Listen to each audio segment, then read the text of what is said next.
the impact of tariffs, but with farmers' income down nearly 7% this year and at their lowest point since 2006, the aid announcement was welcomed by other farming lobbyist groups.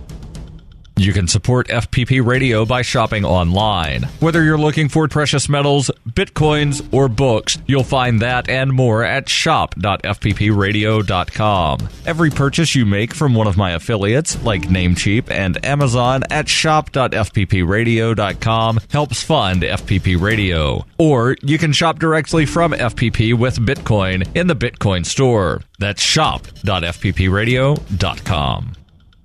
Reuters reports a federal judge on Monday extended a ban on the online distribution of 3D printed gun blueprints, a win for a group of mainly Democratic-led states that said such publication would violate their right to regulate firearms and would also endanger their residents. District Judge Robert Lasnik in Seattle issued the extension of a nationwide injunction, blocking a Texas-based group from disseminating files on the internet for printing plastic weapons. Lasnik's prior order, issued on July 31st, blocked the release of the blueprints hours before they were set to hit the internet. The ban was due to expire on Tuesday, and the new one will remain in place until the case is resolved. Monday's decision blocked a settlement between the Trump administration and Defense Distributed, a group that argues access to the online blueprints is guaranteed under the U.S. Constitution's First and Second Amendments, which supposedly protect free speech and the right to bear arms, respectively. A group of 19 U.S. states and the District of Columbia sued the U.S. government in July, arguing that publishing the blueprints would allow criminals easy access to weapons. They also said the Trump administration had failed to explain why it settled the case.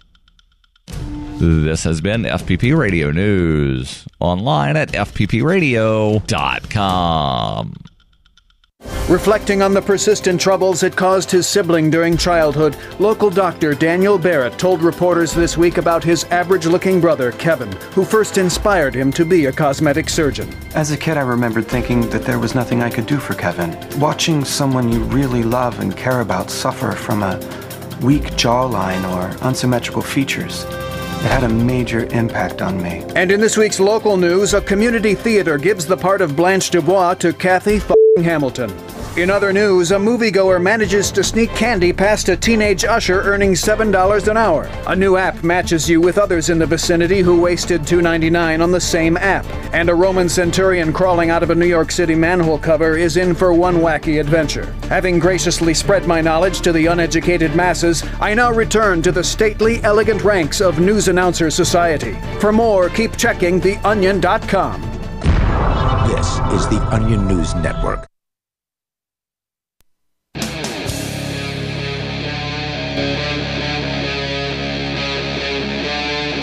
Free Talk Live.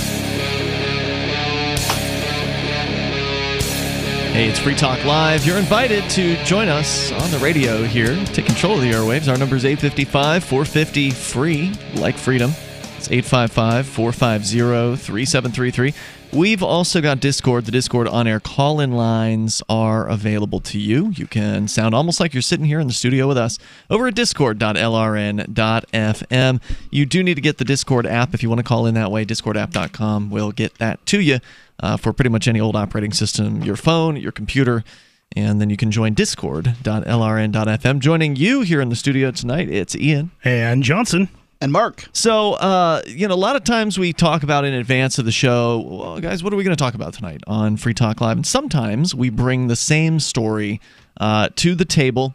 In this case, I think, Johnson, you and I have slightly different sources on the same story. So I'm going to see if I can pull mine up here. Donald Trump apparently has been yammering off about technology companies, specifically Google and Facebook. CNBC reporting here about that Trump, of course, said in a tweet, he's got a couple tweets, story here, President Donald Trump doubled down on threats against Facebook, Twitter, and Google Tuesday afternoon, saying the social platforms are, quote, treading on very, very troubled territory, and they have to be careful.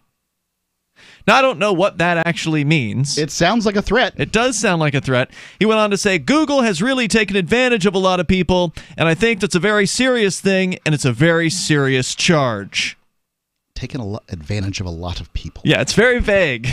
So I'm not real clear what he's referring to. Trump told reporters after a meeting with the president of FIFA, quote, "They better be careful." Is this the soccer organization? I presume FIFA. I mean, it sounds like it. Okay. I don't know what that has to do with anything, They're but just okay. mentioning that's what he was doing All at the right. time when he made these comments. Apparently he wanted... Maybe FIFA is a reporters organization. I don't know what they are, but you can look it up, Mark. What are the acronyms for FIFA besides the soccer organization? So going on, he continued threatening, saying, quote, "They better be careful because they can't do that to people." Now, he's saying they're taking advantage of They a lot can't of take people. advantage of people. A Twitter spokesperson, when asked to respond to Trump's comments, pointed to previous statements and congressional testimony denying any form of conservative bias on the platform. Well, I don't know. There was that one story, and I don't remember what night on the show we talked about it. There was some conservative, like a black conservative lady blogger, Twitter. Candace Owens. This was you who brought this in? Yeah. Candace Owens had basically posted the same posts that new editor of the New York Times, I think it was. Sarah Jeong. Yeah. So Sarah Jeong made these super offensive posts to people on, I guess, white males and other people on the right, that kind of thing. Yep. She made these posts, and so this black Twitter conservative lady, she made the same exact worded post except put in Some other ethnic group besides yeah. white males. put in like liberals or something. I don't white remember what it people, was. Right. And of course, Twitter left that alone, or whatever it was that she put in. They left that alone, or they left Sarah Jeong alone, and then they banned the black conservative lady. And I'm sure that's not the only evidence that we could gather against Twitter if we wanted to. I just spoke to the organizer of the Texas Bitcoin Conference, and she's getting Facebook is kicking back ads that don't even mention crypto. Really? And she, Well, I mean, that has nothing to do with conservatives. that's what I thought. Yeah. And so I asked her to defend the statement, and she said she believes that that liberals think libertarians are just conservatives, and further, she's of the opinion that because it comes out of Texas, that it's a double checks. Ooh, okay. So- okay, could be. I'd say mean- that's a decent theory. Well, it's a theory. But at the same time, is Facebook actually manually approving things as far as advertising goes, or is it all a computer algorithm that looks for, keywords? Oh, if it's got the word crypto in it, well, then we'll kick it to a second layer of approval or something like that. Otherwise, it gets auto-approved or rejected for some other reason. I cannot defend this accusation. I just listened and was interested. Didn't you say that there was another organizer that also was getting denied? Again, now this is what does that make secondhand? So third hand at this point. If Somebody told you that? Right. So Somebody said? Linda, the organizer of the Texas Bitcoin Conference, told me that Amy, the organizer of the New Hampshire Bitcoin Conference, what's that called? The NH Blockchain Digital Assets Conference. Right, is having some Or kind of Free trouble State Blockchain. that is in some way related or similar or something. Interesting. So I can't say anything more than that. Well, the Twitter spokesperson says that there is no bias on the platform. A spokesperson for Facebook did not immediately return request for comment. Trump earlier Tuesday accused Google of altering search results to prioritize negative coverage and left-leaning outlets and warned that the issue will, quote, will be addressed, unquote. Now, I don't know what that actually means. Maybe he means he addressed it by tweeting about it on their very platform, or that he wants some kind of legislation to be passed to mandate equal time, which would be absolutely horrifying anti-free speech legislation, and Trump should be opposed at every step along the way if he actually is suggesting that. And I don't know what he's suggesting here. I have no idea. No, it's pretty cryptic. Trump said in a tweet that the tech giant's search engine had, quote, rigged, unquote, news story results to show mostly, quote, bad, unquote, stories about him and other conservatives. Oh, well, that's because real journalistic organizations are generally writing bad stories about Trump. True. On one hand, I see what he's saying, is that there's a preponderance of stories about bad things. First off, that's what journalism is. Journalism is writing bad news because people don't want to hear good news. Usually they don't. They say they do, but they don't. We have a career line for people who write good news. It generally gets paid more. We call it public relations. We have a career path for people who write bad news. We call that journalism, and it generally pays crappy. But, you know, you can work your way up and that kind of thing. People read journalism for the reasons they read journalism, and PR for the reasons they read PR. I can't really speak to that. I understand what his concern is, but that's not their job to go out there and write puff pieces about Donald Trump. Sure, and also as far as the search results, he threw down the gauntlet to pretty much every journalistic organization in America and said, you know, he slapped it to the ground, said, you people are terrible at your jobs. I hate you. Most of America hates you, and you ought to die, right? Like, well, they are. I mean, they are dying. The old media is dying, and Trump doesn't have anything to do with that. Ultimately. Sure, but I mean, at this point, there's more Americans believe that media intentionally writes untrue stories than don't. More Americans believe... You were looking at statistics about that. I'm talking about statistics. They believe that the media is writing untrue stories.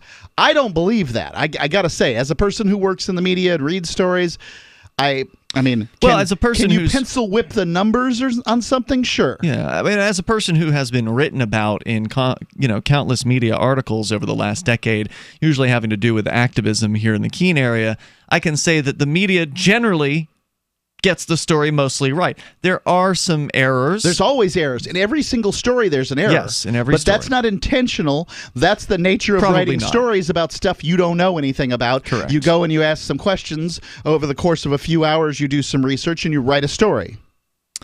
Google search results for Trump... Okay, sorry, this is another quote from Trump. Quote, Google search results for Trump news shows only the reporting or viewing/reporting of fake new media, said the president. He further said, quote, in other words, they have it rigged for me and others so that almost all stories and news is bad. That's all in caps. Fake CNN is prominent. Republican/conservative and fair media shut out. On my I'm on the Facebook page. I posted a story from CNN that was clearly non-controversial, factual story, and to my mind, and people besmirched it and said they didn't believe it. I call BS because it was written by CNN.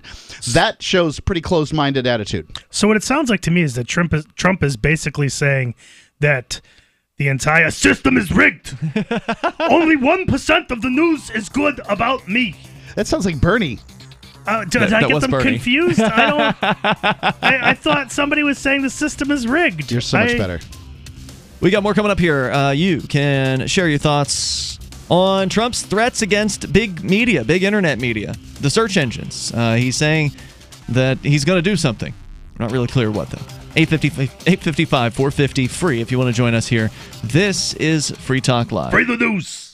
And not to mention the shedding, I would vacuum the carpet 3 times a week. Frodo was scratching all night long, bouncing on the side of the bed, keeping me awake the whole entire night from all the scratching and chewing. It kind of makes you neurotic. Does your dog itch, scratch, stink, or shed like crazy? Mounds and mounds of fur all over the place. Come to Dinovite for help. DINOVITE.com. If you want the dog to be healthy, you got to feed it something healthy. Dinovite is nutrition. The omega-3 fatty acids. Flaxseed, zinc, alfalfa. Our vitamins and enzymes replace the nutrients cooked out of most commercial dog foods. He gobbles it up. He's not up all night scratching. His shedding is minimal, and it is such a pleasure to have my calm, relaxed, non-shedding puppy back. And I have to thank Dinovite for that. Don't let your dog itch, scratch, stink, or shed like crazy. Come to Dinovite for help. 859-428-1000. 859-428-1000. DINOVITE.com.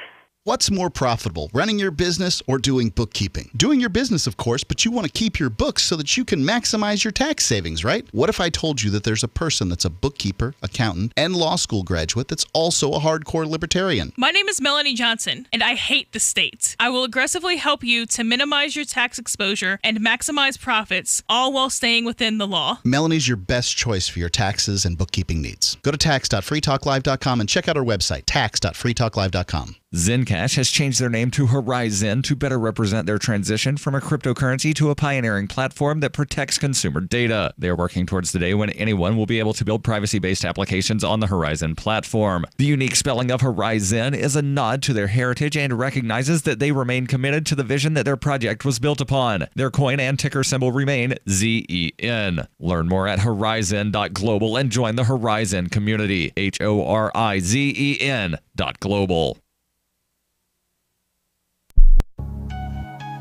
A congressman recently revealed that legislation totaling 2,900 pages and involving more than $1 trillion was available to members of Congress for less than 48 hours to study and consider. That's over 60 pages of legislation per hour.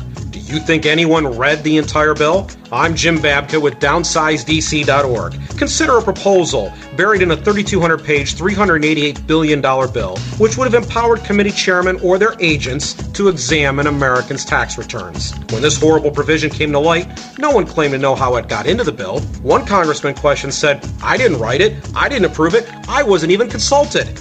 If your attorney represented you this way, he might be disbarred. But this is how Congress represents you every day. That's why DownsizeDC.org has created the Read the Bills Act. You can force Congress to read their bills before they pass them at DownsizeDC.org. LRN.FM now has a Discord. Discord is a free text and voice chat platform, and we now have our own server with a bunch of channels at discord.lrn.fm. You can join other listeners as they chat about various things during our live shows, or anytime, day or night. Discord software is available cross-platform, so you can have it on whatever device you want and take your chats anywhere. Join our Discord at discord.lrn.fm. That's discord.lrn.fm. Cell 411 is a free app for Android and iOS that replaces government-controlled 911. Cell 411 allows you to preset a group of friends or private organizations to show up at any emergency. Cell 411 is a nightmare for the state because it proves their so-called services aren't needed. Cell 411 has had thousands of installs, and of course it's covered by the BIPCOT no government license. Cell 411 because your friends won't shoot you when you're in trouble. Without the government, who would build the emergency services? You and Cell 411. Get it today at getcell411.com. Join the LRN.FM Discord for live chat 24/7 at discord.lrn.fm. That's discord.lrn.fm.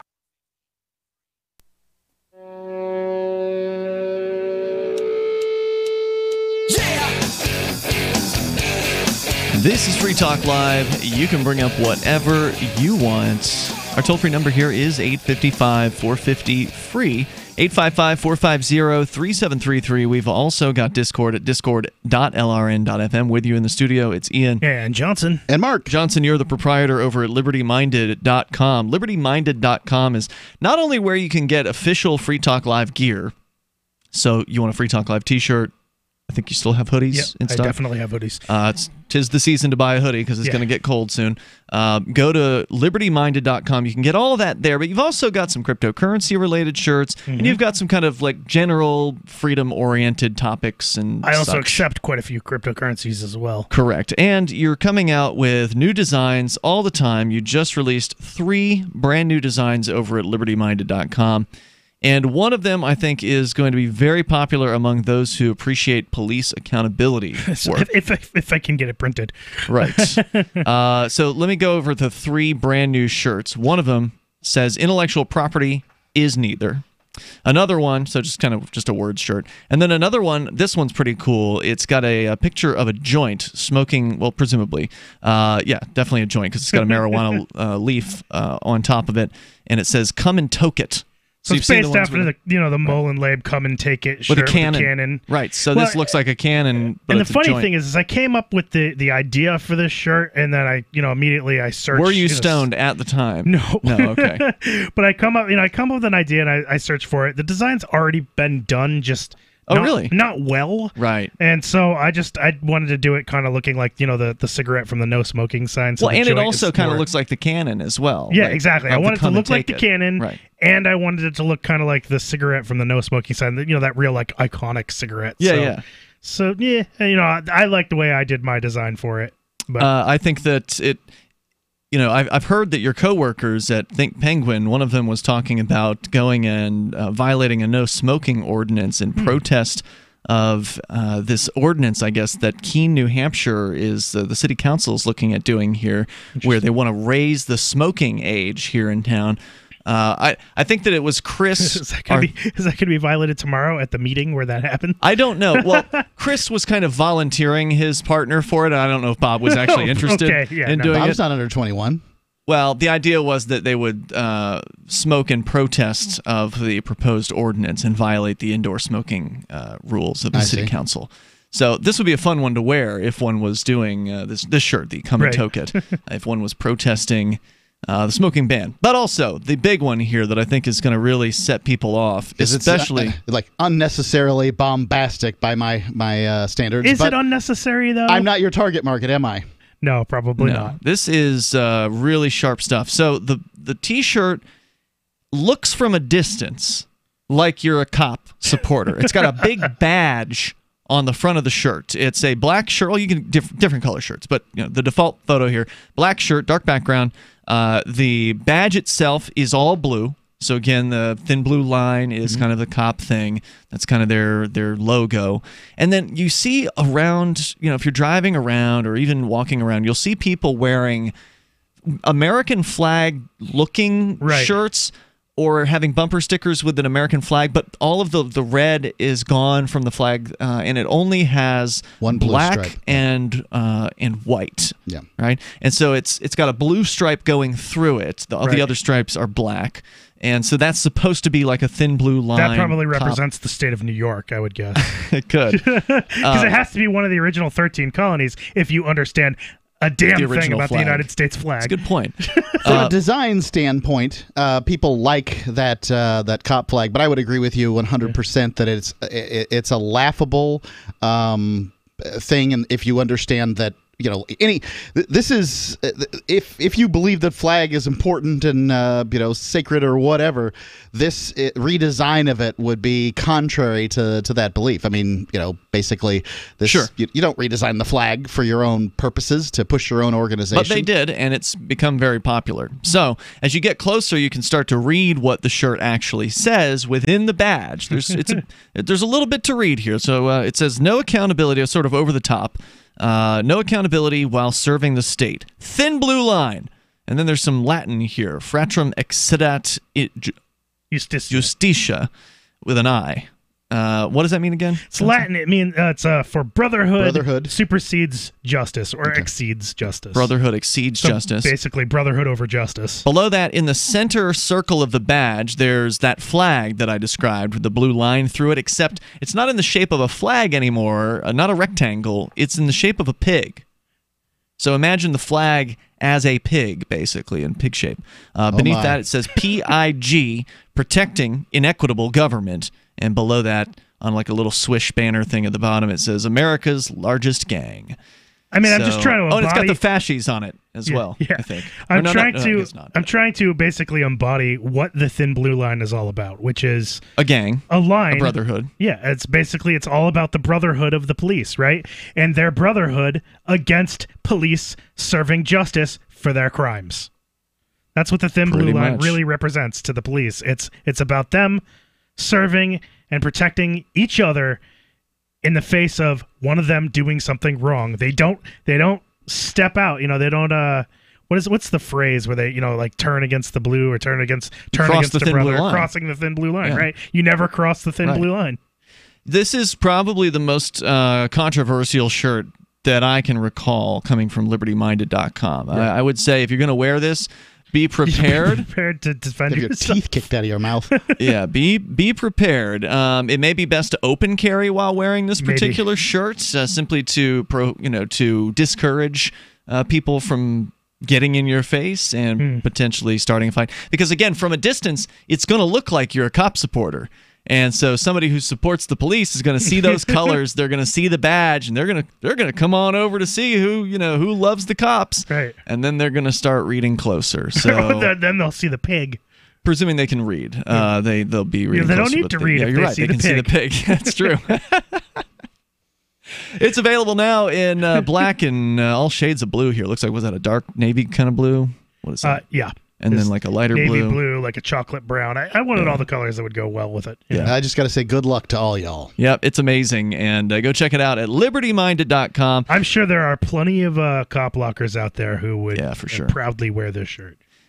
So back to Trump. He is mad. He is going on the assault, verbally at least at the moment, against Google and Twitter and Facebook, saying that it's rigged, saying that something's rigged. He's saying the search results are rigged to show negative news towards conservatives, so-called conservatives here. Trump added, quote, illegal. 96% of results of Trump news are from national left-wing media. Very dangerous. Google and others are suppressing voices of conservatives and hiding information and news that is good. They are controlling what we can and cannot see. This is a very serious situation. Will be addressed.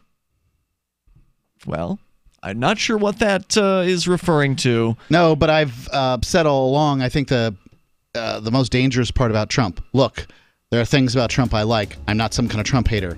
But the most dangerous thing about him is that the guy's not interested in freedom of the press. Not at all. And this isn't the first time that the Trump administration has sort of angled towards they might do something to restrict freedom of the press if they thought they could get away with it. More coming up here in moments. The toll-free number is 855-450-FREE. But is Trump telling the truth here? I mean, is there a bias with Google search results? This is Free Talk Live. Hunters, anglers, campers, and survivalists. Get back to nature. Expand your horizons with the highest quality, most versatile, unique slingshots and sling bows on the market at slingbow.com. Slingbow products are compact and models start from just $17.98. They're perfect for your bug-out bag or storing in your vehicle. Give yourself and your loved ones the excitement and tradition of Slingbow, a new frontier in archery and truly modern twist on this primitive survival tool. Feel the thrill only at slingbow.com. Most of you know that heart disease is the #1 silent killer in the U.S. What if I told you for just $54.95 a month you could fight against heart disease naturally? At Heart and Body Extract, we've been helping thousands of people get back to a healthier heart. Don't just take my word for it. Check out all of the success stories at hbextract.com. Or to order, call 866-295-5305. That's 866-295-5305. hbextract.com. Don't risk it when you can take charge of it. Why did you move to the Shire? I moved here to the Shire because there's other people around who take liberty just as seriously as I do. I moved to the Shire because I saw videos of people challenging authority and thought that I could get support myself. It called to me, like, do this right now. I wanted to be around people like me who got it. And once I got here, I knew there was nowhere else that I wanted to be. I've always wanted to change the world. So I moved to the Shire to join people who were actually working towards doing the same thing. The people here are awesome, loving, and positive. It was for the adventure and for the feeling of something important is happening here. And I just wanted to come to sort of be part of that. Visit ShireSociety.com to read and sign the Shire Society Declaration and learn the reasons why, if you love liberty, you should immigrate to the Shire. Plus, add yourself to the Shire map at ShireSociety.com. That's ShireSociety.com. We've all heard about blockchain assets like Dogecoin, Ether, and Ripple. Bitcoin isn't the only player in the blockchain game any longer. And for those of us wondering how to get our hands on these digital assets, finally, there's a solution. Shapeshift.io allows you to buy and sell between your digital assets and Bitcoin instantly between your own digital wallets. I've used it with ease. Shapeshift.io. There's no account or email address needed. You send them the crypto you want to sell. They send back the crypto you want to buy. It's that easy. Shapeshift.io. The 3 most important things you can do for Free Talk Live are: 1, share 1 episode a week on Facebook or in some other social networking site. 2, buy the things you buy online through shop.freetalklive.com. 3, give $5 a month to the AMP program. It's my firm belief that Free Talk Live's AMP program is the best use of your charitable dollar among liberty-oriented organizations. Support all the organizations you love, but make sure you give $5 a month to AMP at amp.freetalklive.com. So the protection of life, liberty, and property is what the Free State Project is all about. But it's an effort to move 20,000 people who understand. It's about demonstrating to the entire country that, yeah, we can have a free market, a truly free market. Making it just a freer, great place to live. It's the world's largest voluntarist libertarian community, and it's only getting bigger. That's amazing to be able to move to a place where other people like passionately believe in being free and independent. What the Free State Project is managing to do, though, is to put their money where their mouth is. Physically getting up across the country and saying, let's go someplace and let's demonstrate the power of these ideas. There's a lot of kind of philosophy that surrounds liberty. There's a lot of thinking about it and talking about it. But here in New Hampshire, people are doing it. 101 Reasons Liberty Lives in New Hampshire, a documentary by Free State Project Early Movers. Watch it free at 101reasonsfilm.com. 101reasonsfilm.com. You're listening to the best liberty-oriented audio streamed around the clock, on the air and online. This is the Liberty Radio Network at LRN.FM.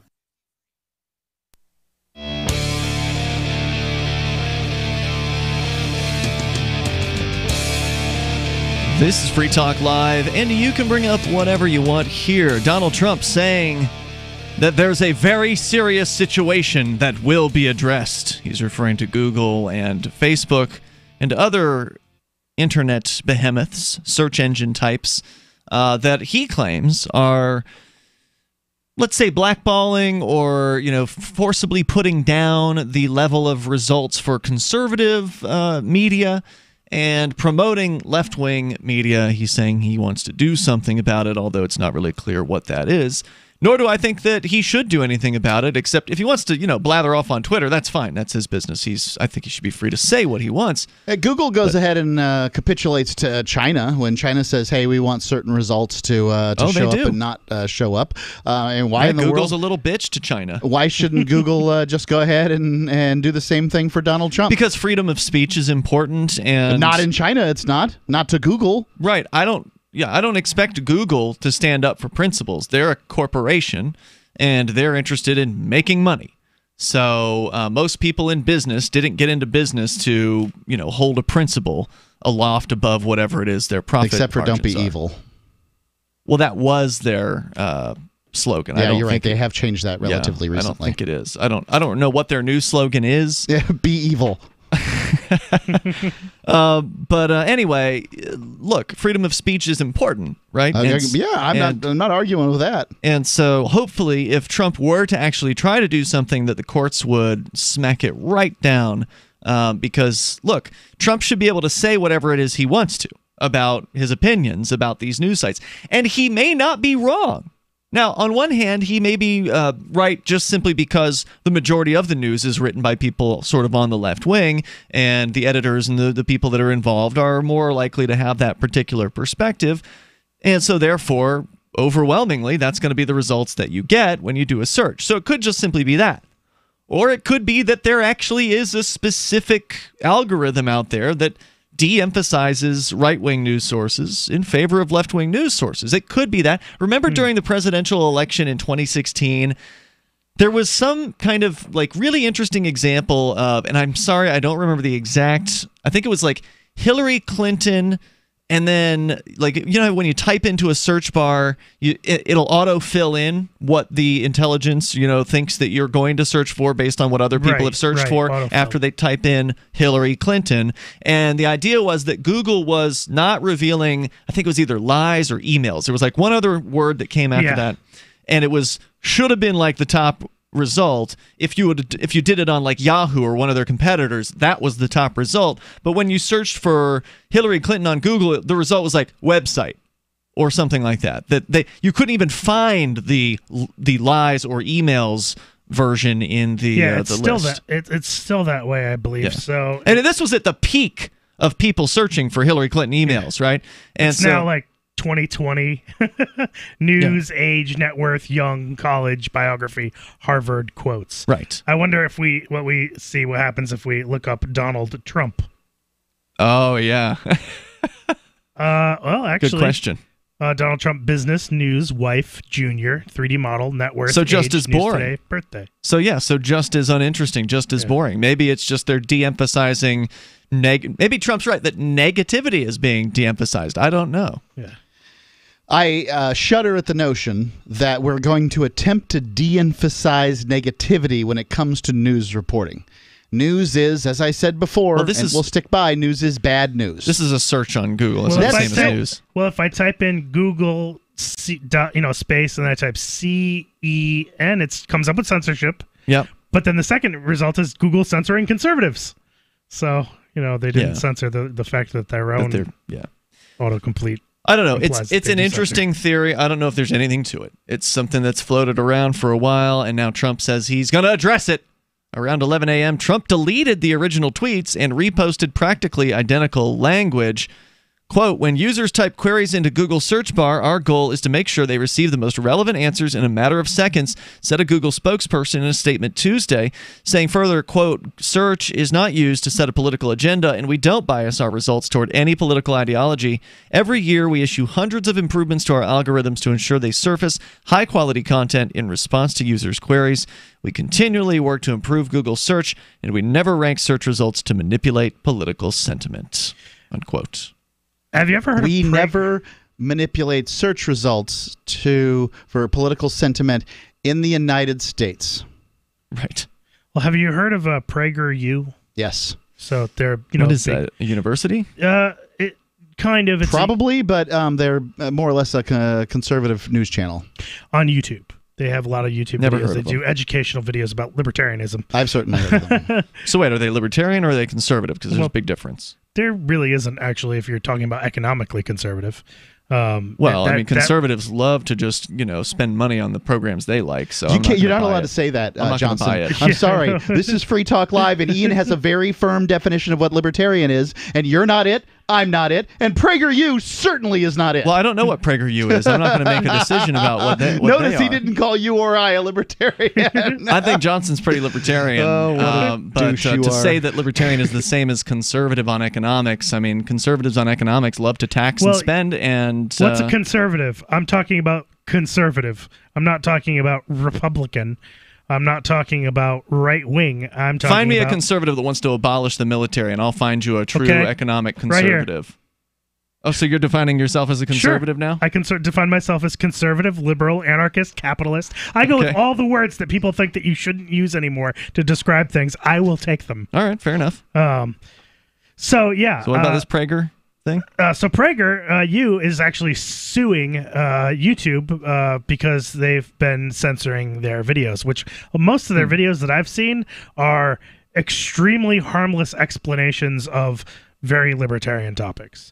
I have not seen them do things, if you want to call them conservative, I mean, you'd think like, okay, well, if they're not libertarian and they're conservative, they'll do a video about closing the borders or something like that. They don't do any of that. Okay. They're very principled as far as I can great. tell. I would call them conservatarian. I mean, if some of the stuff I've seen smacks of the conservative explanation of things, as opposed to if they're not if they're not in favor of closed borders, then they're probably pretty libertarian. Well, that's usually a good litmus You're just test. taking Johnson's word for it. He's seen some videos. I've seen some videos, and please go on.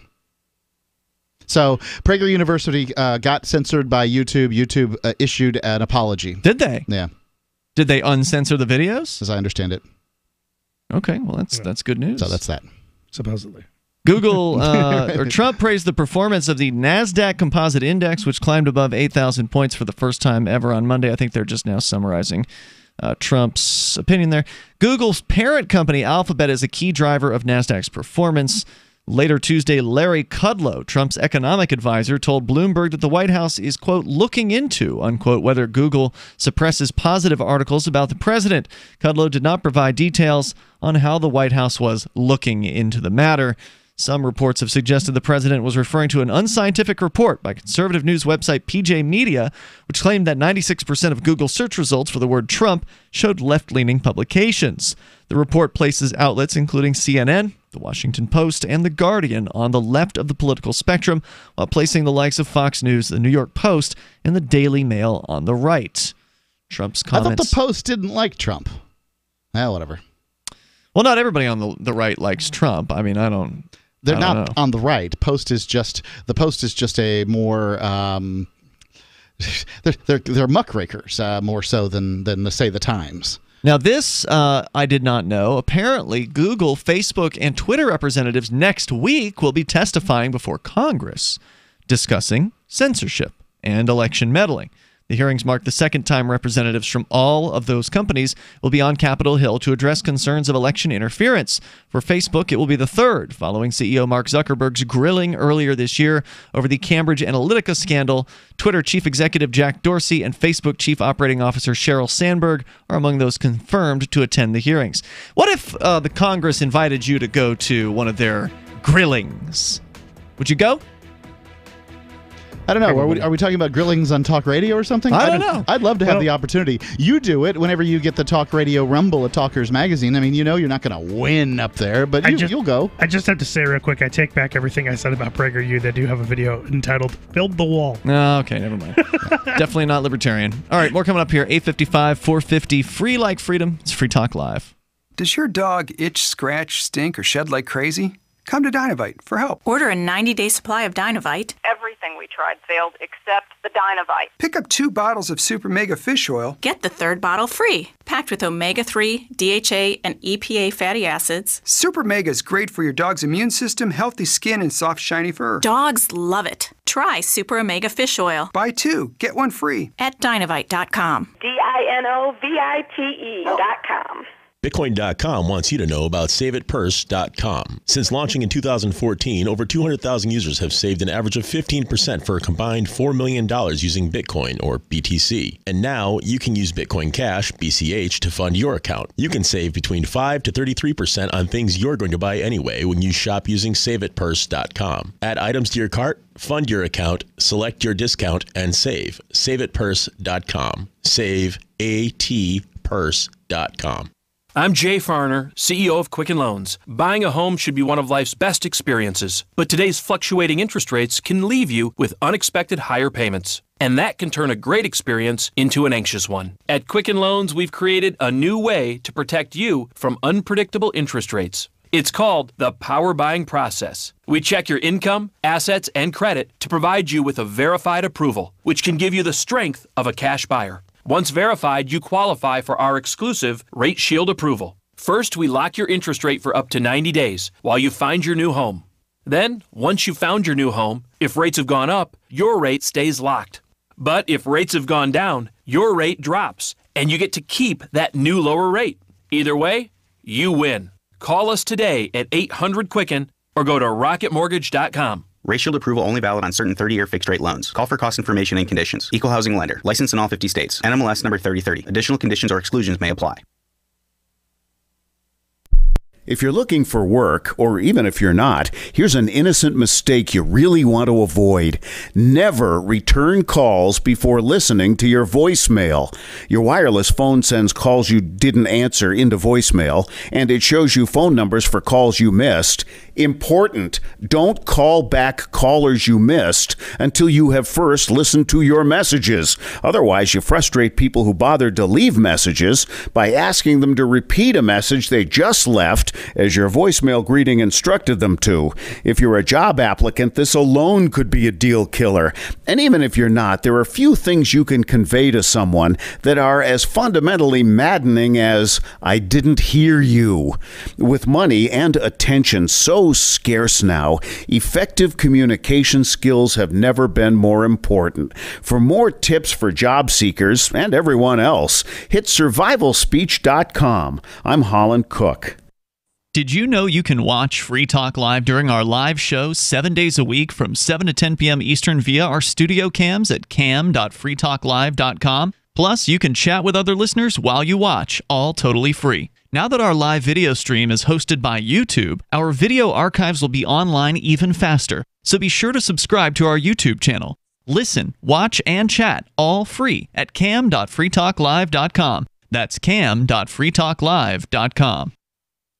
When you hear the word lobbyist, you probably think about greedy corporations, but not all lobbyists are the same. Some are fighting for the freedoms you hold dear. Liberty Lobby LLC is doing just that in New Hampshire, working hard to represent you, not some special interest group. You can help by going to libertylobby.info, where your contribution will give us the tools we need to ensure that your voice is heard. Visit libertylobby.info today to find out more.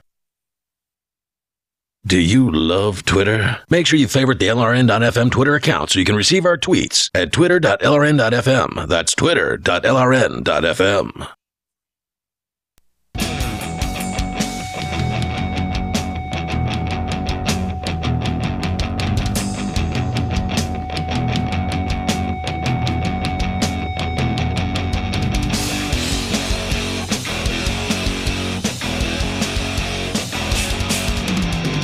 Free Talk Live. You dial toll free if you want to join us on the radio here. Our number is 855-450-FREE, and that's 855-450-3733. Free Talk Live is brought to you by Bitcoin.com. You want to learn the basics about cryptocurrency? Get on over to Bitcoin.com. They've got it there for you. Also, the latest news headlines are available there too, or as well over at Bitcoin.com.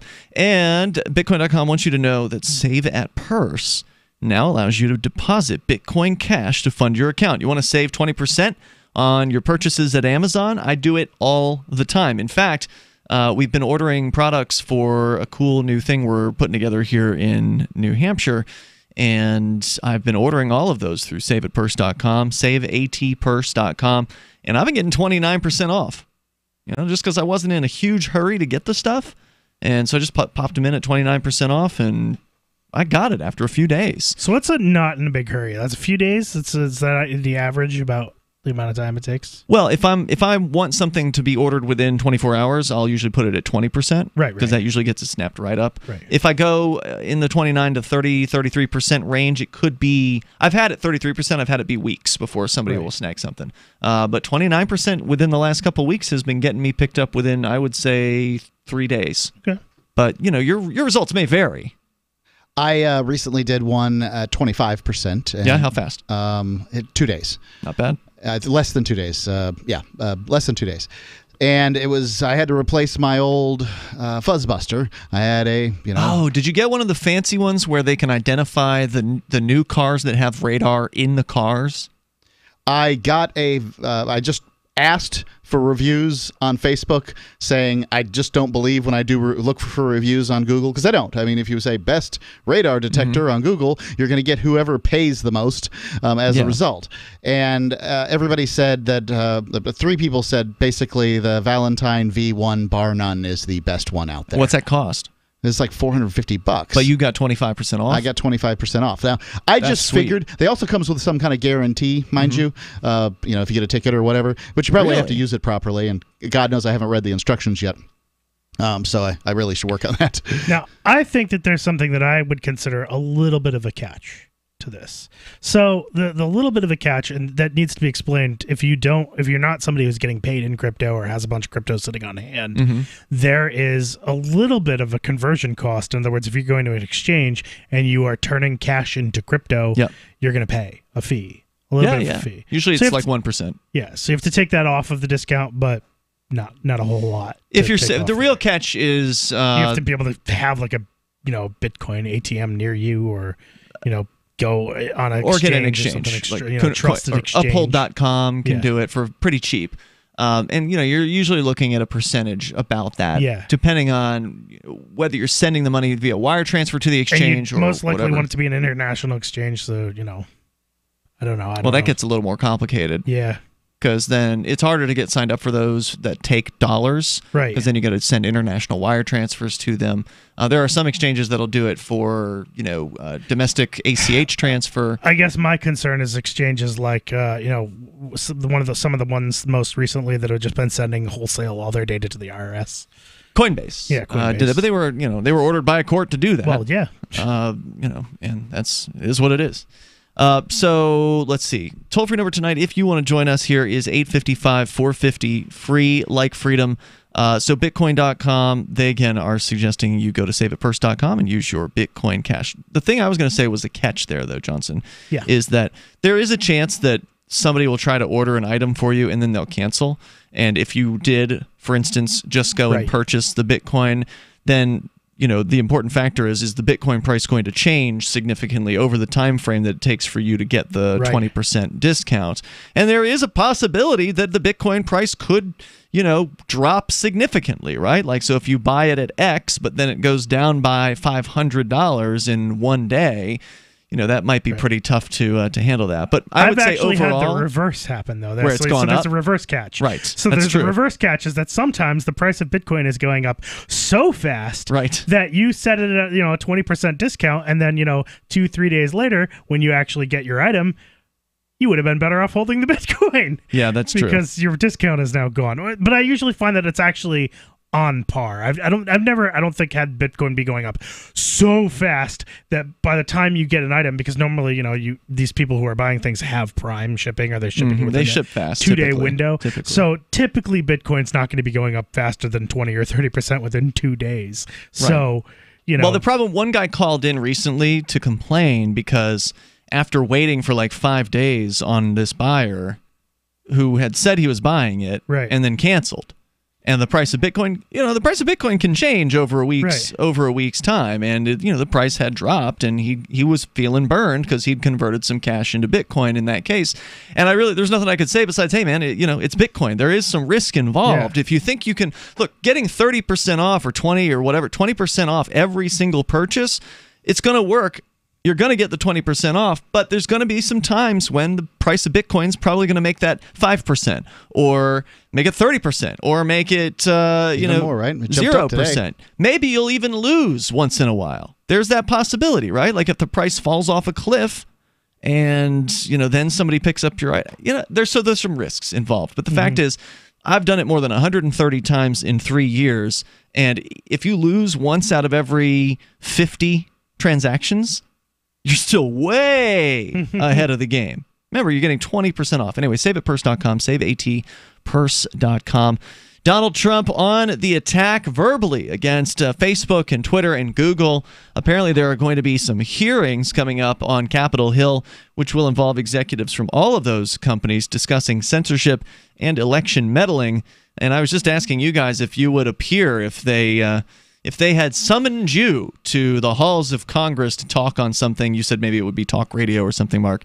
Would you go, and would you actually spend time talking to these idiots? Yeah, I'd love to talk to those idiots and talk about talk radio, sure. What would the benefit be? Well, at the very least, you get to give them a piece of your mind. You get to say, look, I mean, the general public considers y'all to be liars and thieves, and here you are yakking at me, a guy who's making a living out here by people who voluntarily give him money, while you live off of the largesse of you being able to tax people. Taxation's theft. You know it. I know it. By any other Sir, organization. you're out of order. You will be silenced.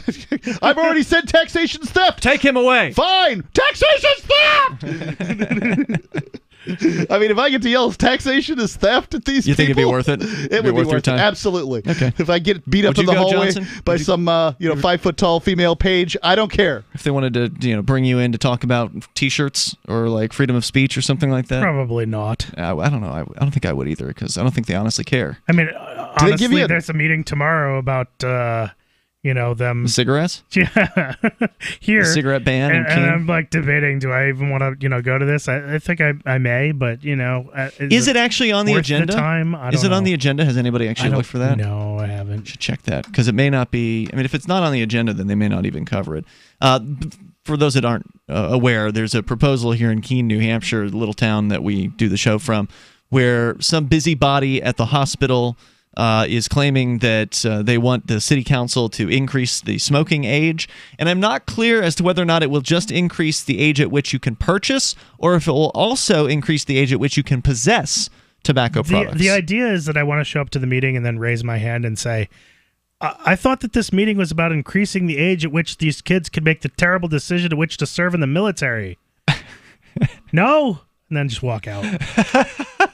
All right, if you're going to go, I'll go, and I'll record video. So anyway, we'll keep you up to date as that continues to develop here. Yeah, at the very least, what you're saying is somebody could make the decision to get shot and killed, on a battlefield someplace, fighting for politicians' whims, but they can't make the decision, the terrible decision, the awful decision to choose to smoke cigarettes.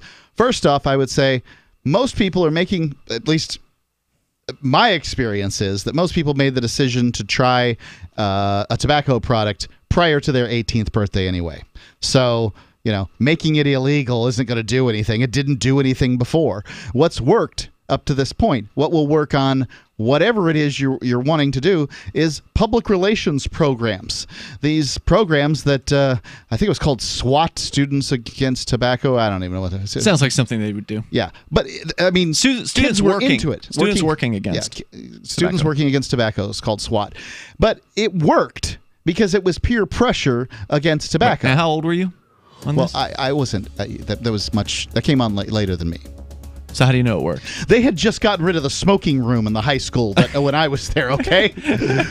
I mean, for the students? Yeah, the long-haired heads are in the bathroom, smoking in the boys' room, as it were. We got more on the way here. Whether you want to talk about smoking bans or Trump's comments or whatever is on your mind, you may take control of the airwaves at 855-450 free. 855-450-3733. Join us. This is Free Talk Live. Have you experienced the miracle of CBDs? They can help you reduce suffering, reduce stress, help you sleep better, modulate inflammation in the body, and is absolutely safe. Meta Hemp Solutions offers a radically innovative approach to CBDs for exceptional results. Stop suffering and reduce your stress now. Isn't it time for a good night's sleep? Stop worrying about tomorrow today. Lab tested for potency, purity, and is non-psychoactive. Free shipping to all 50 states. Try our product risk-free, money-back guarantee. Use code GCN15 to get 15% off. That's code GCN15 to get 15% off. Offer ends soon, so visit MetaHemp Solutions today at metahempsolutions.com or call 833-858-7500. Suffer no more. Get rid of the stress and sleep better. Get our product now at metahempsolutions.com. That's metahempsolutions.com. Are you a cryptocurrency advocate? The Crypto Tip is the ideal outreach tool to help new people discover cryptocurrency. It's a printable business card-sized tip that you can give to service providers, preferably in addition to a good cash tip. When the server scans the QR code, it'll bring up an explanation of cryptocurrency, how to install a wallet, and allow them to claim the tip. If they don't claim the crypto, you get your tip refunded to you after a time period you specify. Plus, if they do claim the tip, you get an email alert. Create as many tips as you want at cryptotip.org. That's cryptotip.org. Did you know we've taken our LRN.FM telephone listen line to a new level with the LRN.FM audio on demand line? Now you can call 712-770-8447 anytime and listen to LRN.FM's live feed. And you can listen to a bunch of our original shows on demand. Long distance fees may apply. Just dial 712-770-8447 and choose from the menu. 712-770-8447. You're listening to the live edition of Free Talk Live. Hour number 2 is next after the news here on the Liberty Radio Network at LRN.FM. From Keene in the Shire, the Liberty Media capital of the world, this is Daryl W. Perry, host of FPP Radio News for Tuesday, August 28th, 2018. Silver is trading at $14.93 per ounce. Gold is valued at $1,212 per ounce. Zen is trading at $20, and the average price of Bitcoin is $7,026. Antiwar.com reports Iran has filed a lawsuit at the International Court of Justice seeking a court order to lift U.S. sanctions against them. The sanctions were imposed in recent weeks as part of the U.S. withdrawing from the P5+1 nuclear deal and subsequently trying to reimpose nuclear sanctions on the Iranians. Iran argues that the unilateral sanctions are in violation of the 1955 Treaty of Amity and Economic Relations signed between Iran and the United States. The treaty has been cited in previous Iranian lawsuits against the U.S. at the ICJ. This is the first time, however, that Iran has pushed a lawsuit regarding the treaty to prevent U.S. sanctions. This may reflect that in the past, U.S. sanctions tended to be part of international measures, while in this case, the U.S. unilaterally withdrew from the existing diplomatic deal and seeks to reimpose sanctions unilaterally, pushing the rest of the world to comply with them. The U.S. has not commented on the new lawsuit, though since previous administrations have cited the 1955 treaty with Iran in other contexts, so it will be difficult for the current administration to claim that it isn't still effectively in place. In 2115 New England, there are no borders, no states, and no regulations, yet never has a more peaceful and prosperous place existed. But Mr. Drake's security company has seen better days. Faced with the prospect of waning power, Mr. Drake intends to replace the anarchy of New England with a government. But at what cost? Will anybody care? And can anyone stop him? Anarchy in New England by Joe Jarvis is available from Amazon.com and all major bookstores. UPI reports U.S. Secretary of Agriculture Sonny Perdue announced Monday that the Trump administration will release more than $6 billion of the $12 billion in aid it promised to farmers impacted by tariffs. The soybean industry, which has been hit hard by tariffs, will get the bulk of the initial relief package, totaling $3.6 billion in aid. The pork industry will receive $290 million, followed by the cotton industry with $276 million. The wheat, sorghum, and dairy industries are slated to receive more than $100 million each. Another $1.2 billion will be used to purchase commodities such as apples, pork, dairy, and a variety of other food products. Sonny Perdue said in a statement, "Early on, the president instructed me as Secretary of Agriculture to make sure that our farmers did not bear the brunt of unfair retaliatory tariffs. After careful analysis by our team at the U.S. Department of Agriculture, we have formulated our strategy to mitigate the trade damages sustained by our farmers. Our farmers work hard and are the most productive in the world, and we aim to protect them." Not all industries are satisfied with the amount of relief. Approximately $96 million has been set aside for the corn industry, while the National Corn Growers Association said that was not enough to offset the impact of tariffs. But with farmers' income down nearly 7% this year and at their lowest point since 2006, the aid announcement was welcomed by other farming lobbyist groups. You can support FPP Radio by shopping online. Whether you're looking for precious metals, bitcoins, or books, you'll find that and more at shop.fppradio.com. Every purchase you make from one of my affiliates, like Namecheap and Amazon, at shop.fppradio.com helps fund FPP Radio. Or you can shop directly from FPP with Bitcoin in the Bitcoin store. That's shop.fppradio.com.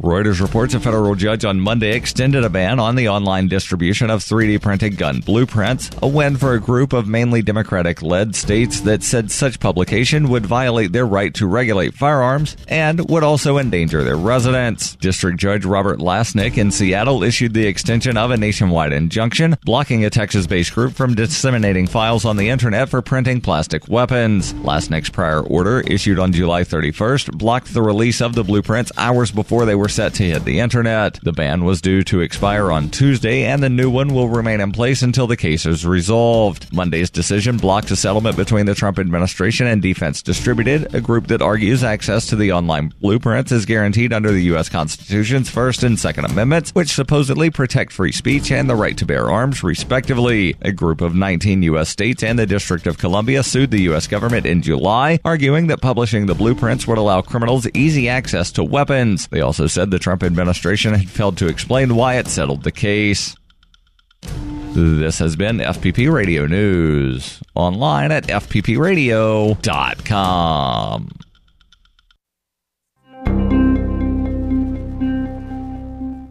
Shortly after Seattle area consulting firm Brink and Tiller received a resume from Corey Wilhelm, a college graduate with a Bachelor's of Arts degree in Communications, Human Resources Director Robert Bradshaw immediately fast-tracked Wilhelm's application and spoke with The Onion about this exceptional candidate. Well, the second I saw Corey's resume, I knew I had to send it straight up to our CEO.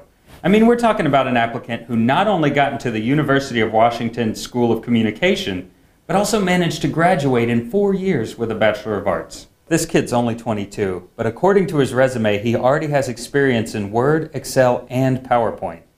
We're really going to have to move fast to get this guy. Bradshaw went on to say that company heads could barely believe the candidate had 2 years of experience working at his college newspaper and had even taken a full 4 years of high school Spanish. Since receiving the application, Bradshaw claims the company has made numerous attempts to reach Wilhelm. This is the Onion News Network.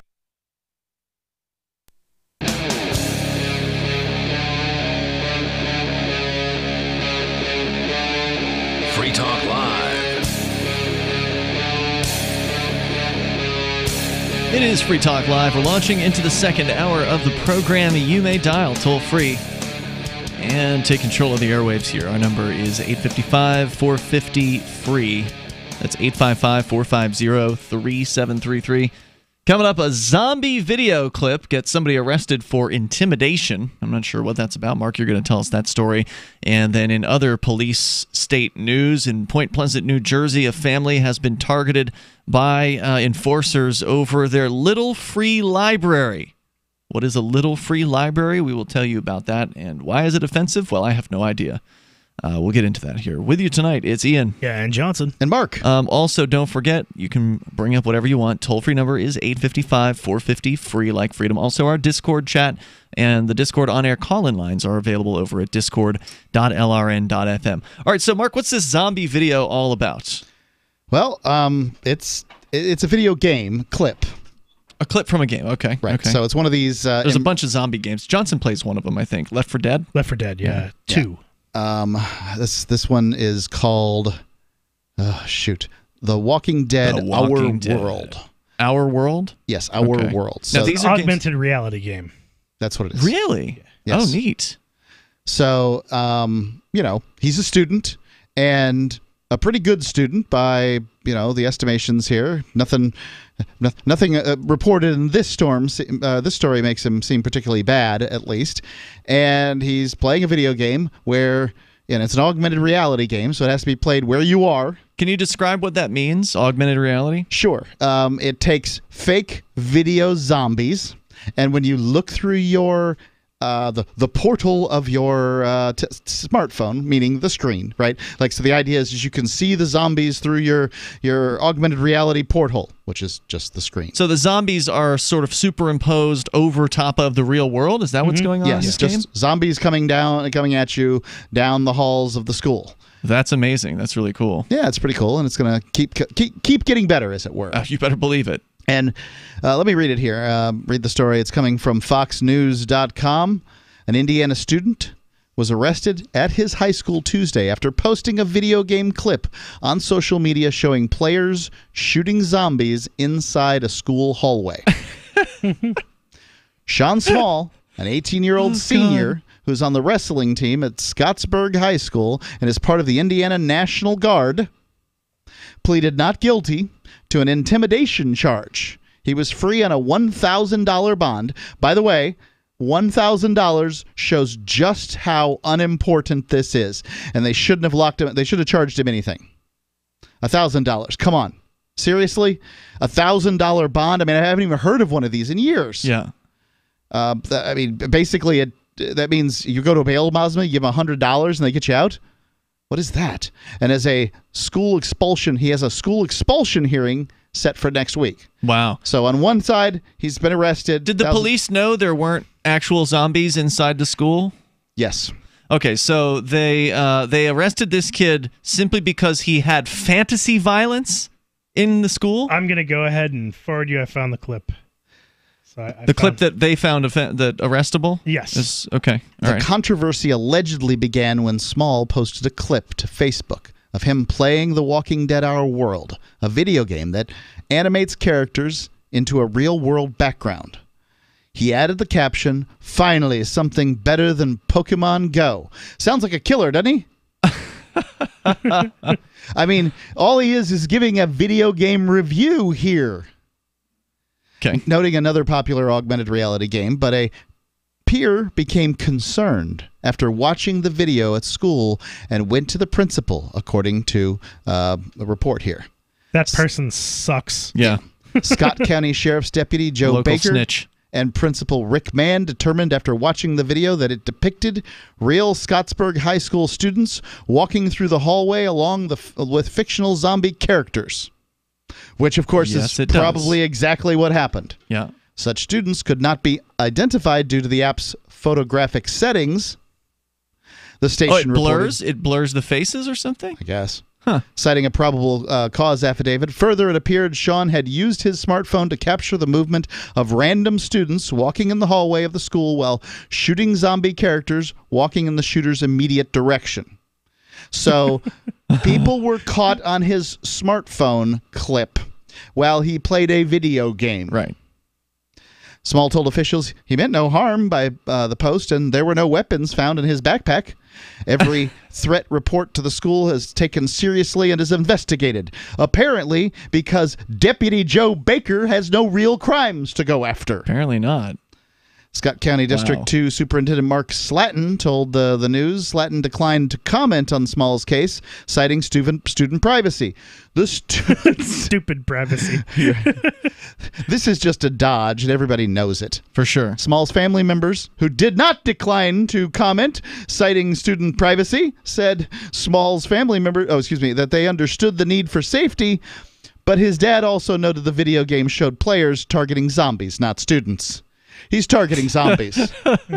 So unless zombies are now a protected class in Scott County, I don't think anybody's threatened by this. You can tell the difference between the students and the zombies? Yes.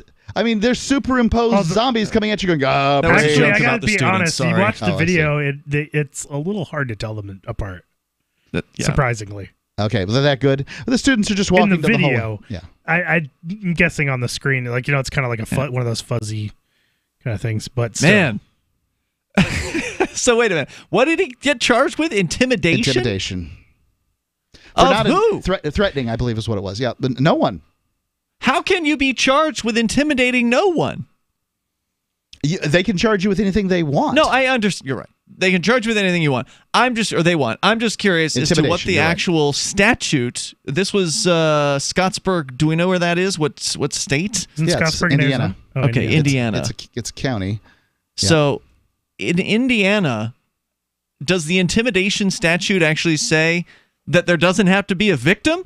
I mean, normally if you get charged with intimidation, it's because somebody's trying to threaten you or come at you with something or make you think they're going to come at you with something or whatever, right? I mean, if nobody is the target of the intimidation, how could it be intimidation? Even if it was intimidation, which this clearly wasn't, it's just some kid playing a video game in the schools, the school hallways. Yeah, it looks like fun, by the way. It's obviously stupid. He, this kid's on the wrestling team and the National Guard, so he's probably not spending a lot of time thinking outside the box. But nope. I mean, really, if he got expelled, took his GED, and went off to the military or vocational school or community college or whatever it is that he's going to do, would his life really be harmed? So I just Googled to find out what the top news stories are in Indiana right now, and one of the top results is Indiana lawmakers talk about jail overcrowding, solutions. Maybe you got I might have a tip for you. Yes. Well, this guy, he's not in jail. This is just a bond issue. Like he's out he's giving them money. But maybe if they're arresting people like this at all, and they have to hold them for even a period of time. They're going to drop this to a violation level. So this is a misdemeanor at this point. They're going to drop it to a violation level. They're going to take some money from this kid, and since it's a violation, it won't affect his life, and off he'll go. I should mention that there's not a lot else going on in Indiana. The second top story is about how a herd of bison has escaped. And, that's potentially dangerous. I tell you, a whole herd of bison escapes in your town. You're going to be paying close attention to that story. A person who communicates a threat to another person with the intent that, one, the other person engage in conduct against the other person's will, so you do this or else.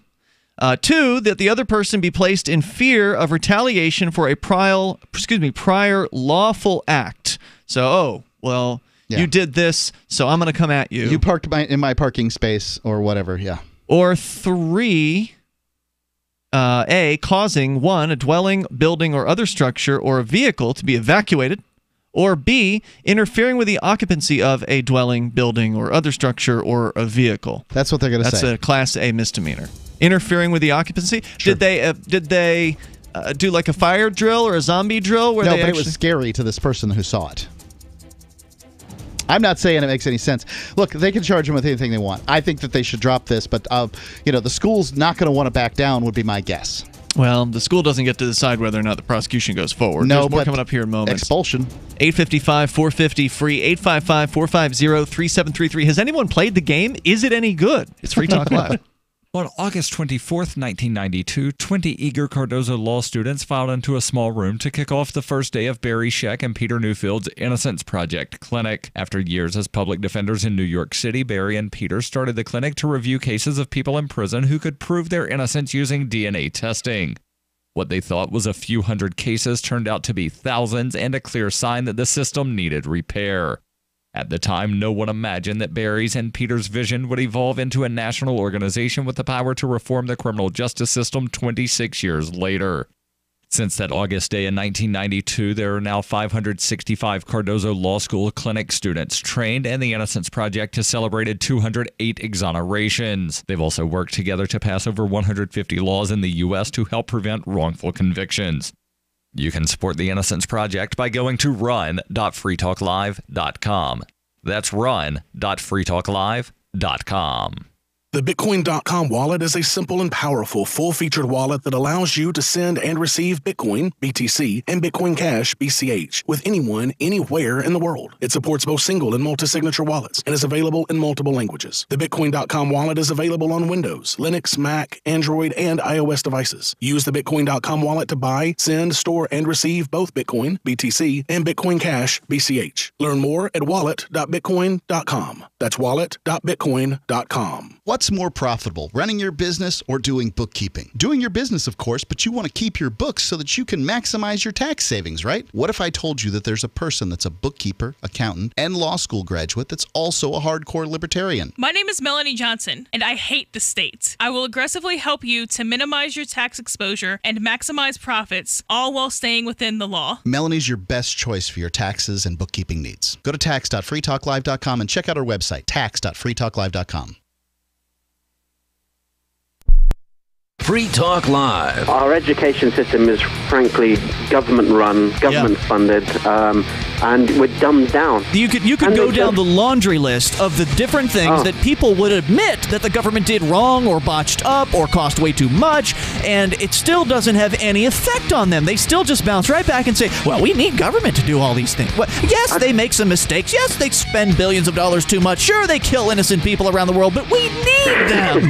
We have to have them do these things. I find it quite amazing that, they say the first thing they seem to do is, turn to government. They've got the solution somehow. Yep. Goodness knows they That's what they've been programmed to do by the government schools. Exactly. Brainwashed. Absolutely brainwashed. And they're so dumb about it, they believe it's the case.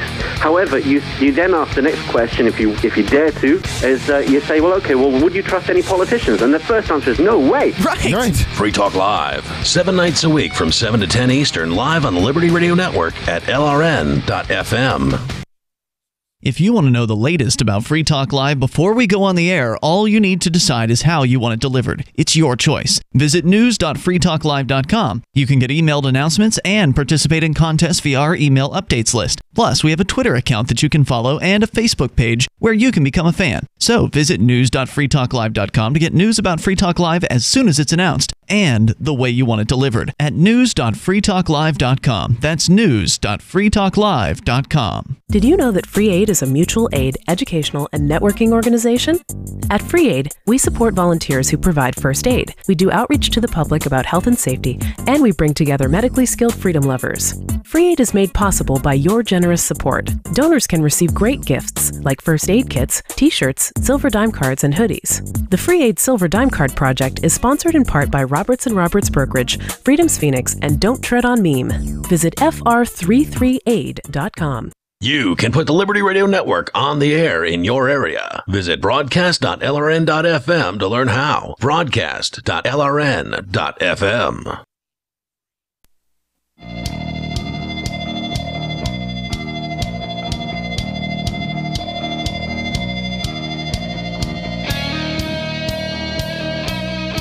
It is Free Talk Live. You can bring up whatever you want here. The toll-free number is 855-450, free like freedom. We're talking about this game, which I have not played. It is called The Walking Dead Our World. It's apparently a phone game. It's a augmented reality game, which means that it utilizes the phone's camera and then superimposes over the video feed from the phone the game itself, which is to say, in this case, zombies. And your goal, presumably, is to kill any zombie that moves in the game. And a student in Indiana is in hot water, in legal trouble, with misdemeanor charge level, crime being thrown at him here for so-called intimidation, after simply posting a video of him playing this game in his school. And we did just watch the clip, thanks to, I forget which TV station, but Johnson, you posted their link to our social media, so anybody who wants something 41 something. I don't know. I'm sure they appreciate that. Probably better to not get it wrong than WDRB. Thank you, WDRB television. The Derb. Yeah, the Derb there in Indiana. They reported on the story and included the clip, which was like it was in the hallway. Yeah, there were zombies. It's somebody holding up their phone in a camera mode in portrait. By the way, or not portrait. What's it called? The one you landscape mode. Which when you're taking a video, people, that's how you hold it, and it's got computer zombies on it. There's computer zombie hunting going on. He's playing in the game, shooting bad guys, saving good guys, mind you, saving innocent victims. There's an innocent student who is walking in the frame. And then, no, there was there's also a CGI innocent that was being saved. Okay, so but it looked like there was at least one innocent real student. There was in the frame. An inconsequential student walking by that for whatever reason the zombies were avoiding or not paying attention to, because the zombies don't care about real life stuff. Yeah, they're not real. It's just, I mean, to call this augmented reality is just pushing it, kind of. Well, that's the name of the terminology where you superimpose computer graphics into a real life video stream. I know, but and it's pretty amazing technology. It doesn't interact with the environment, though. Not yet. No, not yet. It's not that smart, I don't imagine. I don't know. Is this a free game? Does anybody know? Do you have to actually pay for The Walking Dead? It's called The Walking Dead Our World. And their website, thewalkingdeadourworld.com.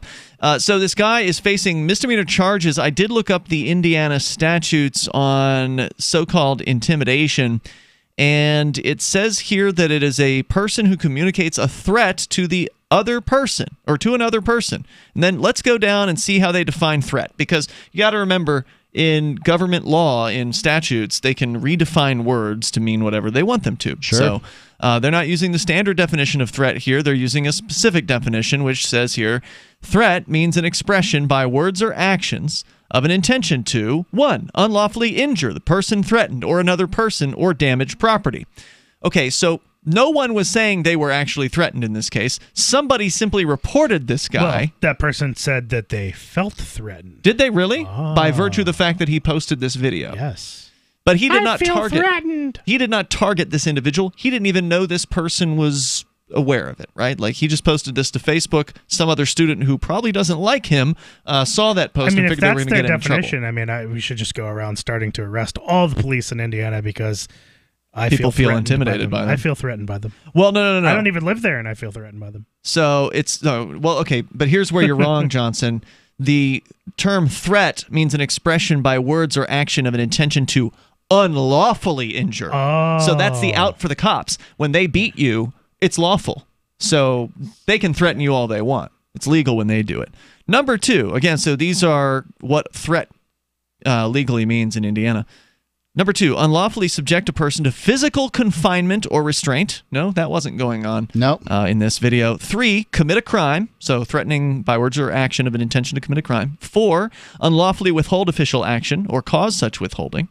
5, unlawfully withhold testimony or information with respect to another person's legal claim or defense, except for a reasonable claim of witness fees or expenses. So we're talking about courtroom and legal stuff here now. 6, expose the person threatened to hatred, contempt, disgrace, or ridicule. Again, there's no evidence that anyone was actually threatened by him playing this video game, or that there was any kind of threat overtly made, like, I'm going to kill you like I'm killing these zombies, Johnny. You know? Yeah. There's nothing like that here. Number 7, falsely harm the credit or business reputation of the person threatened. Again, well, that's the opposite of what happened here. He's been falsely harmed. Right. Or number 8, cause the evacuation of a dwelling, a building, another structure, or a vehicle. Now, that would be the only thing that they actually could maybe say, but there was no evacuation of the school. This would be like attempted causing the evacuation, if that's what, like, it's not even attempted. But But, I mean, to say that a video game clip, even if the principal of the school was just decided to go ahead and evacuate the school over this, I think it's a stretch to say that playing a video game caused that to happen, right? Like, that's not your typical reason to evacuate a school, is zombie attack or someone playing a video game. I don't feel like he should have been playing a video game at school. What if he was on his lunch break? I don't care. I feel like your phone should be used for phone stuff, like organizational tools. You're a while lame at school. dad. I am. But that is the only thing that I would go after him for as the school. You should not have been playing a video game in the hallway on school property. It's during school hours.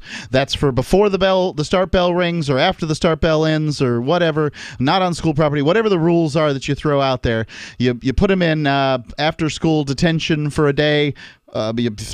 Whatever it is, some pittance of a punishment if that's what you have to do. Frankly, I think a talking to would probably suffice in this circumstance. So there you go. That's the story. I don't think there's anything else really. I just thought it was interesting. Well, what does this statute say? Can they actually get away with a conviction here? I don't think so. I don't think they've got a case, but it wouldn't surprise me if mommy and daddy had him take a plea deal on this simply because they're very obedient parents. He's going to work for the government. He wants to be in the military.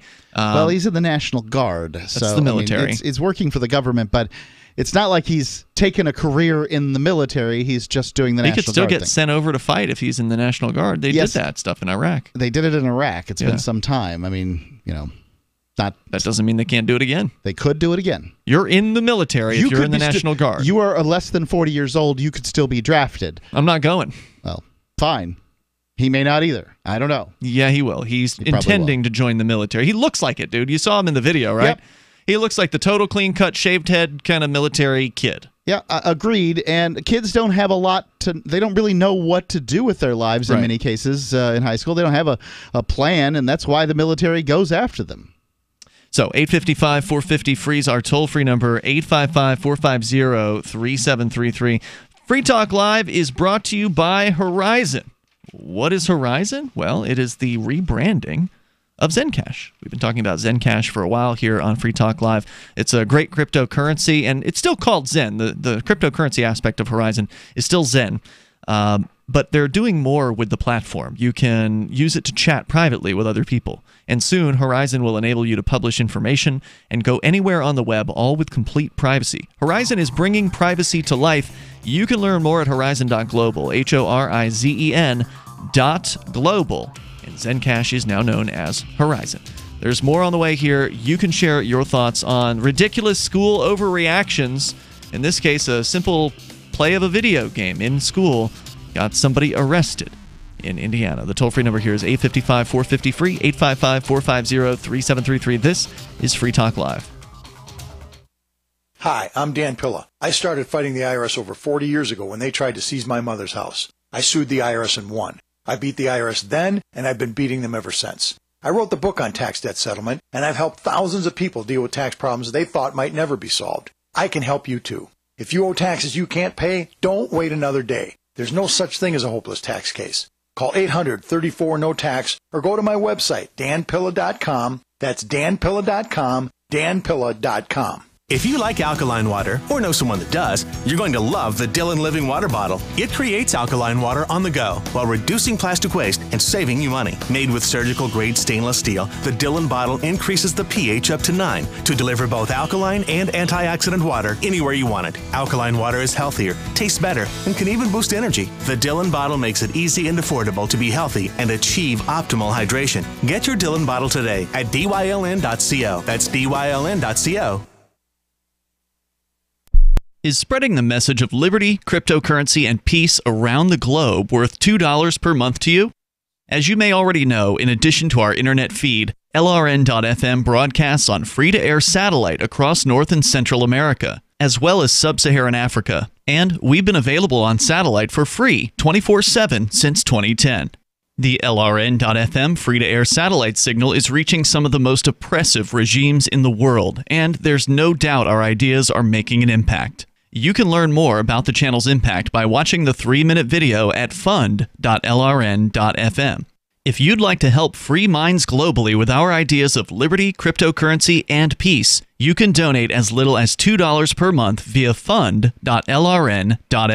You can help us continue and expand our satellite broadcast to multiple continents. Visit fund.lrn.fm today, and thank you for your help. Don't forget to share the link on social media. That's fund.lrn.fm. Radio is the most personal of mediums. I exist right now in your head. If you listen to Free Talk Live regularly, you know me. Free Talk Live is on more than 160 radio stations around the U.S. and has been downloaded on every continent around the world. Hundreds of thousands of listeners with ad packages from $600 a month to $6,000 a month. Imagine what we can do for your business, project, website, or idea. Email me, mark@freetalklive.com. Some of you asked, and now we've delivered. LRN.FM's live Keene, New Hampshire studio shows are now streamed in HD on Twitch. Visit our channel at twitch.lrn.fm and give it a follow. If you have Amazon Prime, you get one free subscription on Twitch. If you use it on our channel, Twitch will give LRN.FM a monthly piece of your Prime subscription cost. So please watch, follow, share, and subscribe to twitch.lrn.fm. That's twitch.lrn.fm. Hi, I'm Derek J. To me, an activist's calling is to actively work to advance a cause. The cause for which I work is personal freedom. I believe my life is best when I engage in voluntary interactions and self-government. I reject the idea that anyone else has a higher claim to my life or my body than I do. I see people who call themselves the government as a threat to my personal freedom. I realize you may feel differently, but my relationship with the people who call themselves the government is completely involuntary. If Starbucks used some of its money to drop bombs, I wouldn't shop there. So why would I support the American empire? The empire does not require my consent. Derek J's Victimless Crime Spree. Watch it for free and order the Director's Cut DVD at victimlesscrimespree.com. That's victimlesscrimespree.com. Help get LRN.FM into more ears. Visit promote.lrn.fm for a free bumper sticker, flyers, banners, graphics, and more. Promote.lrn.fm.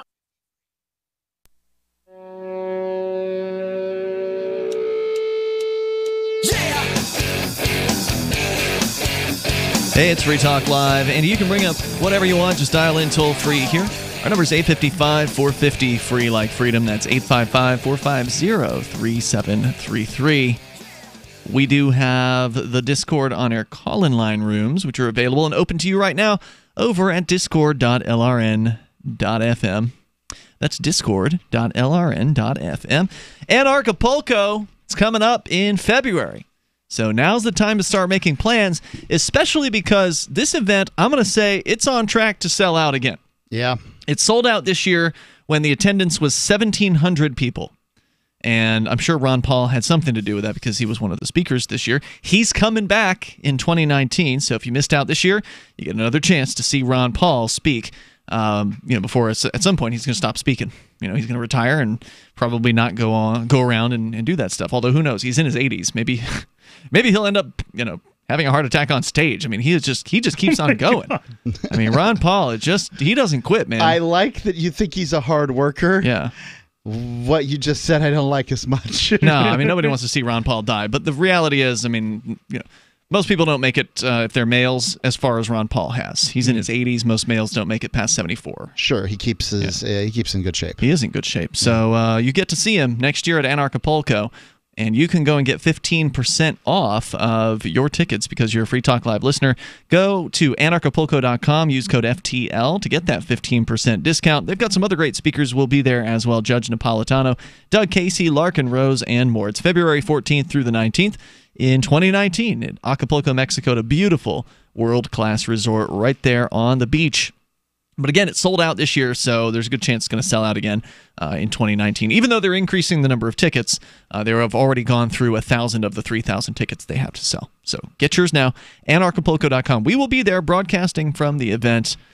We're talking about ridiculous police behavior. We started out discussing a teenager in Indiana who was arrested for playing an augmented video game where he was shooting zombies inside his school hallways. Posted a video on that online, and police arrested him and have charged him with so-called intimidation. We looked at the case, and it doesn't look like they really even have a case, but that won't stop them from continuing to try to intimidate the young man and his family. But, of course, that's not where it ends. The madness continues around the country. This is Point Pleasant, New Jersey, from Patch.com, where a Point Pleasant borough family were told to take down their mailbox library after complaints were made by a neighbor. And police were ultimately called on them. They were told to dismantle it very soon after it opened, according to the family, even though kids had already come by to pick up books. The matter was resolved by Tuesday when local officials told the Hagemeyer family to just stick it deeper on the property. The mailbox library, they say, was too close to the roadway and was a possible obstruction to cars, according to Point Pleasant Borough Administrator Frank Panucci Jr. But that decision came a week after the matter drew the ire of the family and their supporters who appreciated the service that the Hagemeyers were providing. And the Hagemeyers say the borough initially offered a different explanation for why they wanted the library taken down. The borough, yes. Grace Hagemeyer told Patch, quote, "We're still shaking our heads over the whole thing," unquote. After getting the call and talking to the family, the police initially said there was nothing they can do about it, according to the family, even though the thousands of mailbox libraries have been popping up all over the country. Yep. Grace said she and her husband, Peter, put one up on their property and had a grand opening on July 29th at their Hardenburg Avenue home. That same day, they had a visit from the police. The next day, they were contacted by code enforcement. This place is a real... a bunch of fun folks. Bunch. Yeah. Welcome to New Jersey. The Hagemeyers then were told they had 10 days to take the structure down off their property. The family was initially told that such libraries are not allowed because they're not mentioned in the land use ordinance. Oh, boy. So because the ordinance doesn't specifically say you can do a thing, you therefore can't do a thing. Rather than having ordinances, which I'm against any kind of ordinances in zoning, but rather than having ordinances that say the things you can't do, this ordinance apparently says the things you can do, and anything that's not included in that list, you cannot do. See why Florida was voted the freest state in the union by the Cato Institute's most recent No, thing? I've seen code enforcement driving around in Florida, and they will act without a complaint in Florida. Sure, but the reason is because Florida, the state, has a law that says if a municipality passes some law that negatively, a zoning type law that negatively affects the property owner, from a financial standpoint, that the property owner must be compensated. So that's not the reason code enforcement drives around. The reason code enforcement drives around is to find violations of the code on your property and then issue you tickets. Sure. That's what those people do. What you're talking about is some obscure Florida statute that probably nobody knows about, that if you want to actually utilize that statute, you probably have to bring some kind of a legal case against the state government in order to get them to actually act on that. Municipal government. Either way, Yeah. The average person is not within possession of the means to bring such cases because you usually have to hire an attorney to navigate you through whatever the legal structure is. So consider me, unconcerned about that negating code enforcement's ridiculous crackdowns that they do in Florida. Not a free place. Grace said the library has been up for a little over a week, and she's seen some of the neighborhood kids walking around with books. Borough officials, however, told Patch they had to do something. They had to do something because an unidentified person filed a formal complaint with police. Quote, "If they get an official complaint, they have to look into it," said the bureaucrat. Now, in cases like this, and like the case with the student at the school who was arrested and charged with intimidation for posting a video of him playing a video game at school, shooting zombies, in these cases, the person is always anonymous, right? Like somebody filed a complaint. They're not identifying who that person is, but they might know who the person is. And so if this young man who is going to trial, purportedly, unless his parents get him to take a plea deal, if he goes to trial, he really ought to call the complaining party to the stand. That should be one of the witnesses in this case. And same thing with the Little Free Library. If these people were to actually go to court and they're not, they're the town's they have the been right to embarrassed. face their accuser. Right. The town's been embarrassed here, and now the town's saying, well, you can have the libraries, just move it back a little. It's too close to the road. And I'm not sure how a thing that is on your property can somehow be an interference with traffic because it's still on your property. It's not actually in the road. So I don't really distracting. I don't understand that. I suppose maybe the little library had like flashing neon signs on the side of it, like a big arrow that flashed at it and pointed and said "Books here." No, but it's shaped like a mountain. It's kind of like triangular almost. This little library here. It's not advertising like books that are about live nude girls or something? No, I don't see that, at least. You can't see the sides of it, but it doesn't look like it's neon flashing. I suppose if it's in a residential area, people could be parallel parking along the side of the road, and that creates some kind of obstruction. But well, I can tell you that residential areas, that happens all the time. Yeah. On people's property? I mean... No, I mean on the side of the road. Right? Side of the road. Yeah. And it's not parking if you're running your engine, right? That's not parking. Isn't that standing? Fine. So I want to point out to the people in New Jersey that these things do exist in a lot of places. There's, in fact, I believe at least one of them in Keene, New Hampshire, which is where we're broadcasting this show from. I think there may be more than one. In fact, there is a map of these, what they're called little free libraries. There's a map online you can go and pull up and see if there's one near you.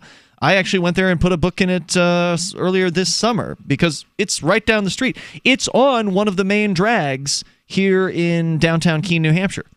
And it doesn't seem to cause any issues with traffic. Yeah. It doesn't seem to, and it's on a main thoroughfare in downtown.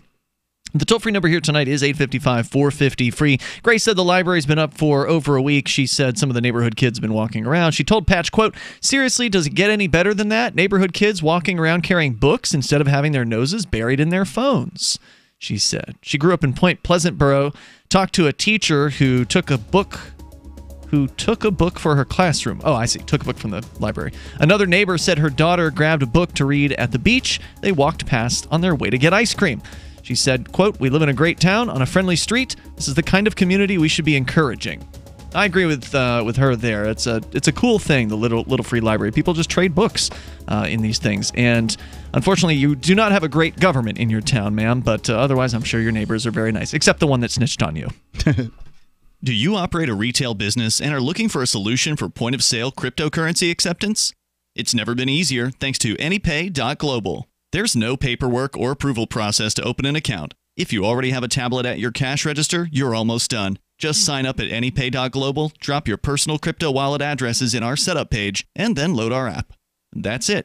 You're accepting cryptocurrency like Bitcoin and Dash at your store. Get started now at AnyPay.global. That's AnyPay.global. Zencash is now Horizon. Horizon is a privacy platform built on zero-knowledge technology with a decentralized secure node architecture. The Horizon platform enables real-life uses beyond currency, including the ability to privately chat with other people. Soon, Horizon will enable you to publish information and go anywhere on the web, all with complete privacy. Horizon, bringing privacy to life. Learn more at Horizon.global. HORIZEN.global.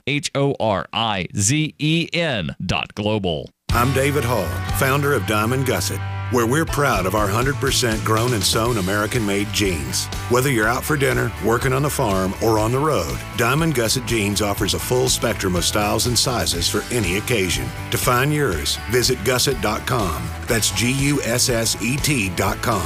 Our loyal customers enable us to continue sponsoring Liberty media outlets like the one you're listening to. In Liberty, David Hall, Diamond Gusset Jean Company.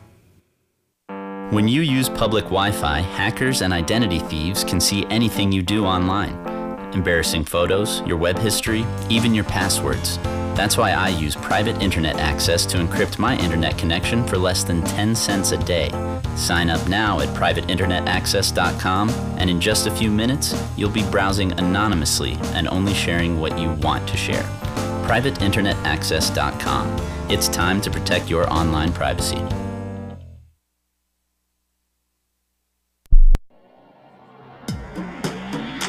Free Press Publications is an independent, alternative media and publishing company founded in June 2009 with the mission of ensuring a free press for the freedom movement and is committed to spreading the message of peace, freedom, love, and liberty. FPP also gives new authors an avenue for publishing freedom-oriented material.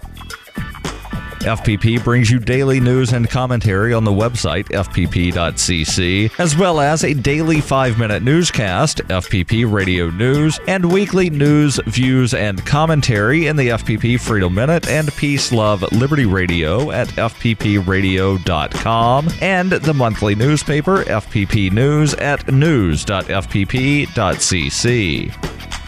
Find FPP online at fpp.cc. That's fpp.cc.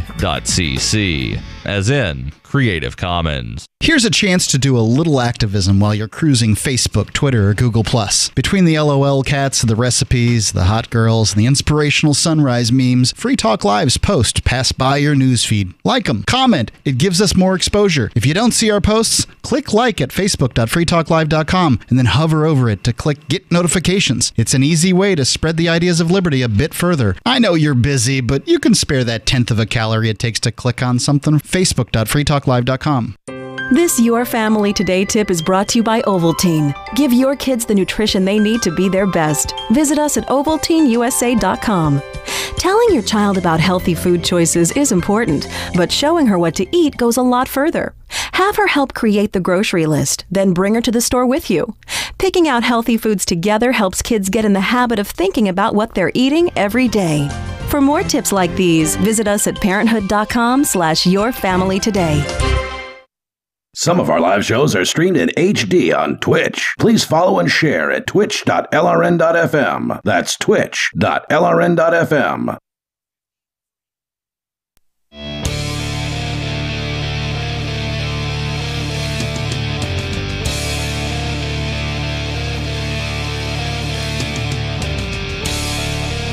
It's Free Talk Live. We invite you to join us on the radio. Take control of the airwaves here. Our number is 855-450, free like freedom. That's 855-450-3733.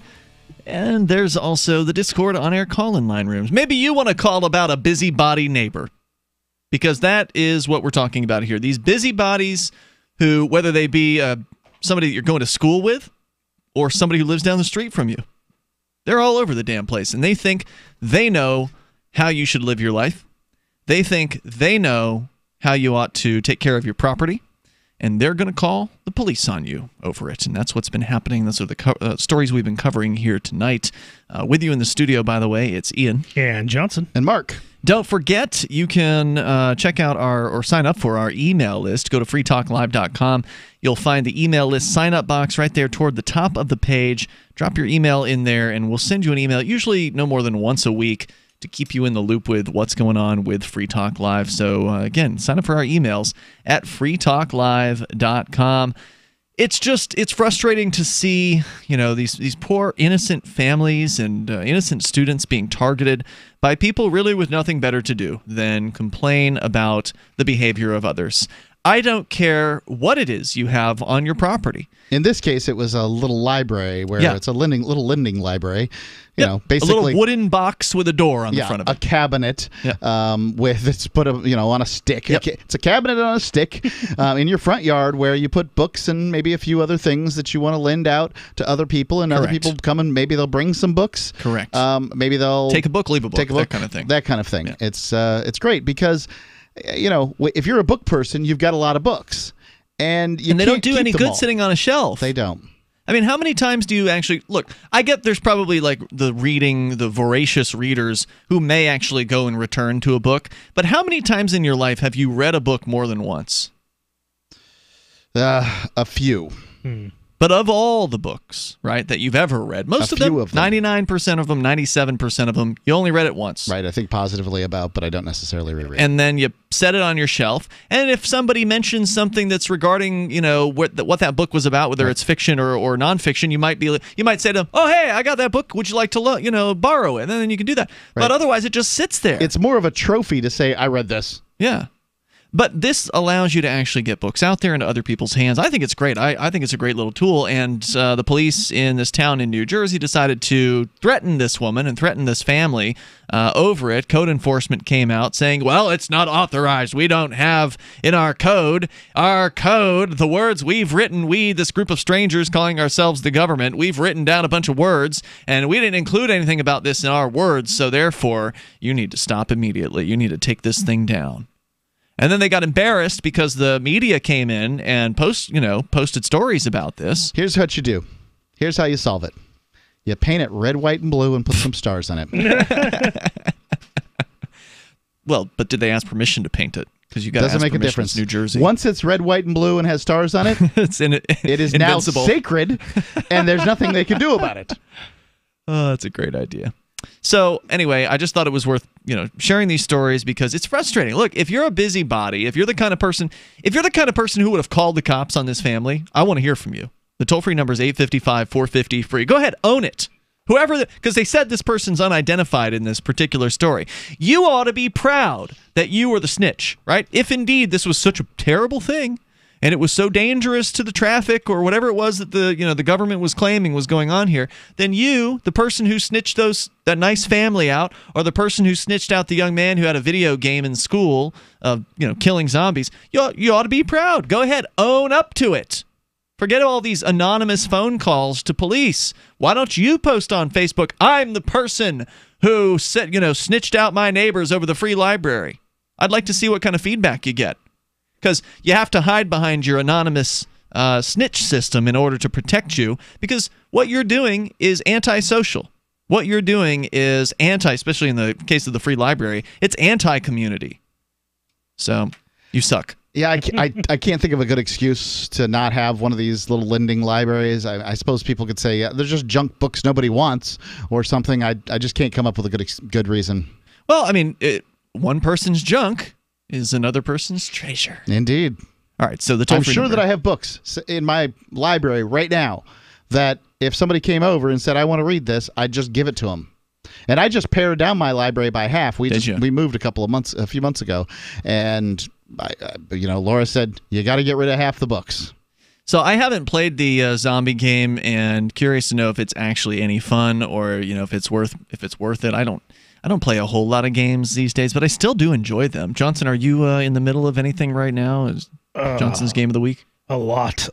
You got more than one game going? Yeah, unfortunately. I do that too, where I'll pick up one game for a little while, put it down, and then pick up a different one. So I'm still in the middle of Assassin's Creed Origins. Those don't wear on you? What? Assassin's Creed? It doesn't wear on you? I like the Assassin's Creed games. I like them too, but the new one is very different too. The last one, which was the pirate one, which I think was Assassin's Creed 4 Black Flag. Mm-hmm. I liked it. I really like pirate games, but it just wore away on me, and I just couldn't finish the game. I just got so tired of playing the game. You know what that is? What? Adulthood. It's true. I do tend to find the game of life more interesting than video games in general. As far as video games go, I'm so boring on this one. I've played the same game for years. Star Wars Battlefront for PlayStation 2? I do play that. I will play that. Battlefront 2. The new Battlefront is incredible. Oh, I've seen it. It looks amazing. I have not played that one. I have the old one for the PlayStation 2, and I like that game. Which game were you going to say? Marvel Puzzle Quest. It's Puzzle Quest. Yeah, it's one of these Bejeweled games. Oh, this is the one you're always playing on your phone. The 3-match game. Yeah. And yeah, I mean, and you've got the Marvel characters. It's got Marvel characters in it. They got you. Yeah. Now, do you pay for that? You pay monthly? You can pay monthly to get a VIP, some extra bonus points or whatever, but you can play for free too. But what do you do? I pay for the VIP. So I have a new recommendation though for a game of the week, because it's a unique game that a lot of people are not going to have heard of. It's a 4-player game that I think can be played online, but you can play it with 4 controllers locally. Yeah. It's called Death Squared. It is like a puzzle game where you are playing these robot cubes that have to move through these different puzzles and move over a particular colored spot. And there are lasers and traps, and essentially there's teamwork and different ways to move these pieces across a board to solve puzzles. It's very much kind of in a way like Portal 2, kind of, because it's a puzzle game. But Portal 2 is a 3D first-person shooter style puzzle game where you move stuff around. It sounds like a puzzle game. Yeah, it's definitely a puzzle game, and it's very fun for multiple people. And it's 4-player, but if you only have 2 people playing, each stick controls 2 of the player, the cubes or whatever. So if it's only 2-player, you're playing for 2. You're controlling 2 items on screen. Yeah. Interesting. And that's for PlayStation, Xbox, that kind of thing? Yeah. I believe I know it's for Xbox One, but I don't know about PlayStation. We go to the phones to the fun. James is calling from the Grand Canyon. You're on Free Talk Live. Hello, James. Hello. James in the Grand Canyon going once. James in the Grand Canyon going twice. All right, then. I guess he is not there. Oh, wait, was that him? I don't know if that was him or if just the hang-up noise. Hello, James? Nope, I guess he's not there. Thanks for the call. 855-450-FREE is our toll-free number here tonight. Of course, you can bring up whatever is on your mind. Sometimes we talk about video games here on Free Talk Live. Oh, wasn't there just a shooting at like a Madden tournament? Yes. Yeah. Speaking of video games, somebody got so upset about their football video game that they went and shot up a bunch of people, ruined a bunch of people's lives, and then killed a couple people, too. Yeah, is that the story, though, that they were a video game player who got upset at the video game? Yeah, or is it just that it happened there and people are making that assumption? He lost, right? He lost. Didn't he lose the tournament or something? He got cut out of the tournament somehow. And he'd won a tournament in the past, I think I read, and so he was like a decent level player, like tournament level player, right? But obviously not a good sport in that particular case. That's horrifying. Yeah, it's disgusting. What are you going to do, I just did an interview with John. I guess you're going to pack heat to the next video game tournament just in case. I just read an interview with John Lott, I just did an interview with John Lott today. The guy with the book? The gun book? The guy with the book. Yes, More Guns, Less Crime. That's it, yeah. Yeah, and it was interesting to talk to him. He said that as a group, if you're going to look at people in groups, concealed carry permit holders are 10 times safer than cops, who are 20 times safer than people. And this is looking at arrests and violations and things like that. So, fascinating. Good stuff. I imagine that's coming out on your Edgington Post at some point? It is. It's probably within the next week. We will see when we can get that in for you. All right, 855-450-FREE. That's 855-450-3733. Coming up, Johnson, you've got some news about Venezuela, or some opinions about Venezuela and their socialism down there. Hour number 3 next, though. You can take control of the airwaves. This is Free Talk Live. If you owe any money to the IRS, you need to call *1234. That's *1234. Uncle Sam has the power to make your life miserable. You could stop the IRS collections process right now by calling *1234. When you call the Tax Defense Center, you'll get free information on how you can reduce or eliminate your back taxes, including penalties and interest. *1234. *1234 could save you thousands on your back taxes. You could also be helped if you have unfiled returns, a tax lien, wage garnishment, bank levy, or if you have entered into a payment plan and can't make the payments. It's your hard-earned money. Stop Uncle Sam right now. Make the call that could help you end the worry today. *1234. That's *1234. *1234. *1234. What do you shop for that you could otherwise buy at Amazon? Pretty much everything, right?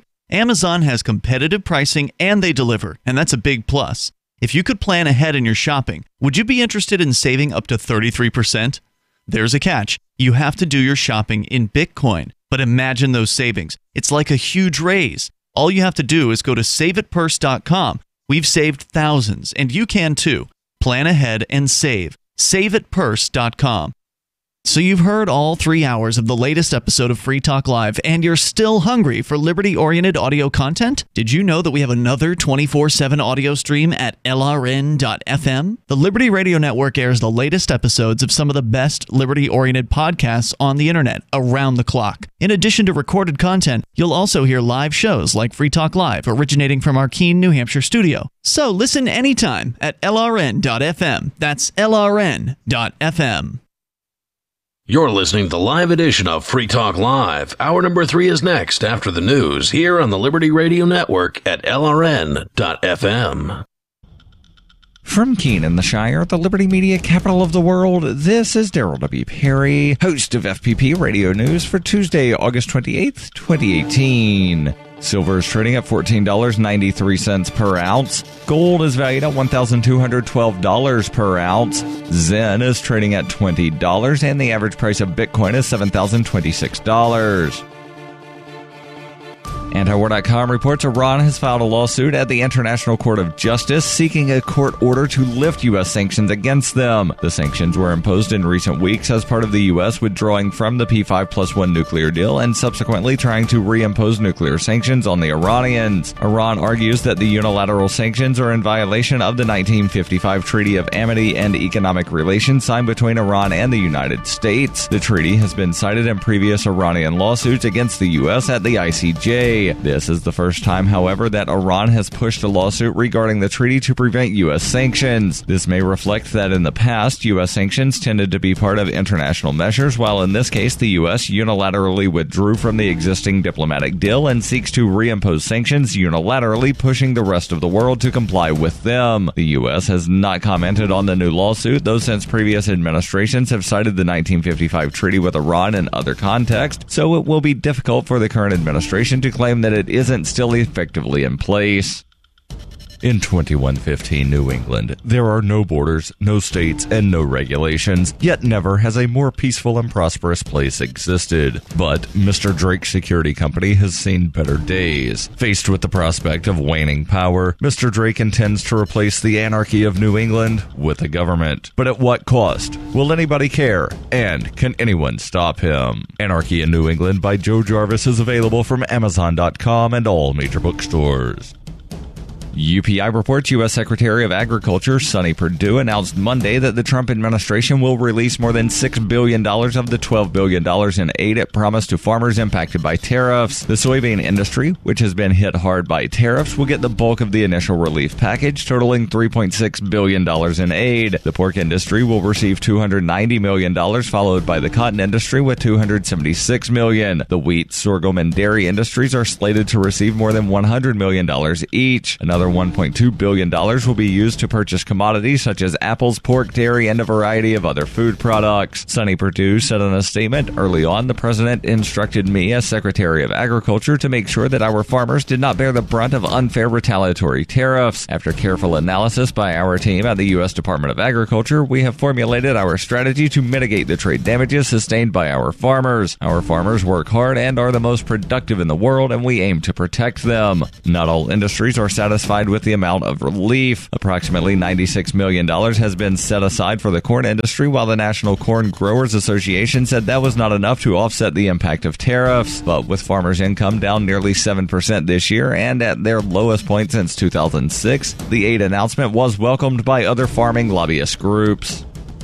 You can support FPP Radio by shopping online. Whether you're looking for precious metals, bitcoins, or books, you'll find that and more at shop.fppradio.com. Every purchase you make from one of my affiliates, like Namecheap and Amazon, at shop.fppradio.com helps fund FPP Radio. Or you can shop directly from FPP with Bitcoin in the Bitcoin store. That's shop.fppradio.com.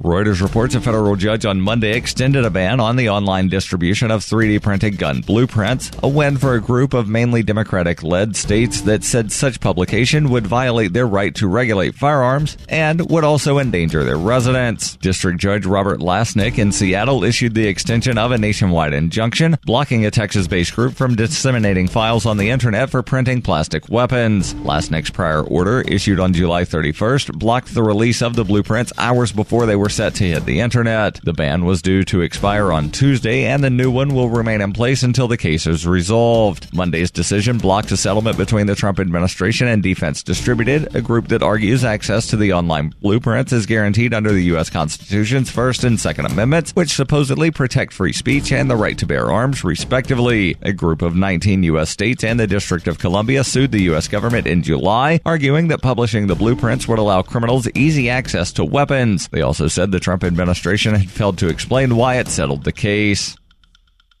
This has been FPP Radio News, online at fppradio.com.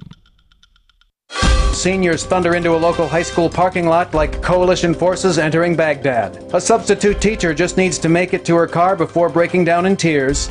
And a college freshman tells his roommate there's no need to hide his masturbation from him. And now a week in review that truly requires no introduction. The nation's students announced this week that they have reluctantly agreed to give the American education system yet another chance, saying they hope educators keep their promises of smaller class size, better school supplies, and intensified efforts to raise the country's international math ranking. The nation's students vowed to give the education system one more shot, despite claiming to have been burned many, many times in the past. In other news, a man overcomes alcoholism without the help of Jesus, and an outcast student and a lonely teacher have begun a somewhat endearing sexual relationship. And that was a free lesson in top-shelf journalism. For more news, videos, and reminders of your insignificance, visit theonion.com/newsbeat. This is the Onion News Network.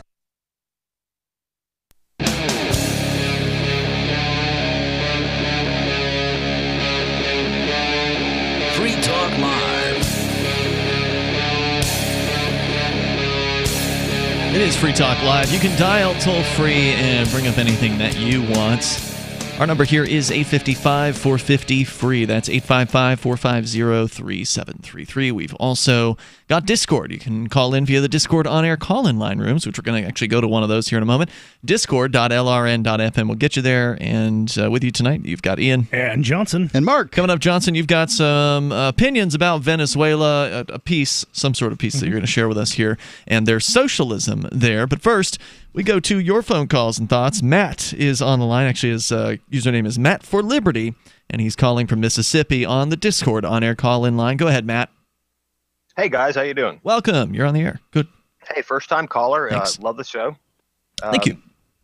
I just wanted to get into the the whole thing about the mailbox, the library mailbox thing. For listeners unfamiliar, we are just tuning in the last hour, discussed a family in New Jersey under fire from their town government, threatening them over a little free library, as they are called, which is basically a wooden box on a stick or a pole usually in a front yard or on the side of a road somewhere, or whatever, where people can place books and take books at their leisure. And they were targeted by the town government over this. Go ahead. Yeah, and basically the focus is for the kids in the neighborhood. Or for anybody. I mean, it wasn't just kids' books when I looked at the one here in Keene recently. Oh, okay. Well, I mean, some are for kids or whoever, right. But it's just that general idea of a community trying to do something. Yeah, correct. Cool. On private property. And I mean, we've heard the stories, like the lemonade stand thing. Yep. Kids getting shut down because they're trying to run a lemonade stand, that kind of nonsense. We see it happening, but, what interested me about what you guys were talking about was, at first the first part of the discussion when you guys were talking about it was, pretty much spot on, where you were saying, it's ridiculous that the state is trying to crack down on this. And what's their excuse? Oh, well, we have to answer every phone call. We have to take everything seriously and then make a decision. But then the conversation kind of changed to who are the busybodies that are calling in? Mm-hmm. And that's where I was going, wait a minute, the focus, I mean, you guys are FTL. The focus is obviously, why is the state bothering with this nonsense? And then it turns they have zoning laws. Somebody wrote down some words on pieces of paper and said that they get to control your property, and this is what you can and can't do on it. Right, and the fact of the matter is they shouldn't have that right. That's we all correct. know that. They shouldn't. But then the focus of the conversation turns to, what's up with these busybodies? It turns into, instead of talking about the actual problem, which is the state, it turns into, and well, the problem is that the state allows the busybodies to, do it. I mean, the fact is the state shouldn't exist, but while they do, essentially the state is a tool of busybodies. Busybodies run for political office. Busybodies want to control others. Busybodies are the ones who snitch out their neighbors for peaceful actions. Ultimately, the fact that the state exists is, as a concept, is because people believe that it's okay to be a busybody. They believe that it's okay to tell their neighbors what to do, to have not just an opinion about what their neighbors do, but to enforce their opinion on their neighbors with violence. And the state is the tool that those people use. Right, through the force of people who believe that they have that power. I mean, that's what the government is. It's, it's a bunch of strangers acting like, well, lunatics. I am in full agreement. But if people didn't believe that it was okay to tell their neighbors what to do, then government wouldn't exist because it wouldn't, we wouldn't manifest that. I want to know if what it's Matt, right? That's right, Matt for Liberty. I want to know if what Matt's getting to here is the problem isn't the problem isn't the snitches, it's the cops for That's what I'm hearing. enforcing them. Is that what's we're being said here? That's exactly correct. Yeah. And I'm just looking at it from the perspective of a listener of your show. Like, I've listened to you guys. I really just tuned into you guys a little over a week ago, and I got that libertarian perspective because I've already gone through those years of my own, journey into libertarianism. So let me ask you this: a lot of the listeners out there have not, and they may not get what you're saying, and they'll get the busybody idea of, why am I busy? That's our intention. Believe that.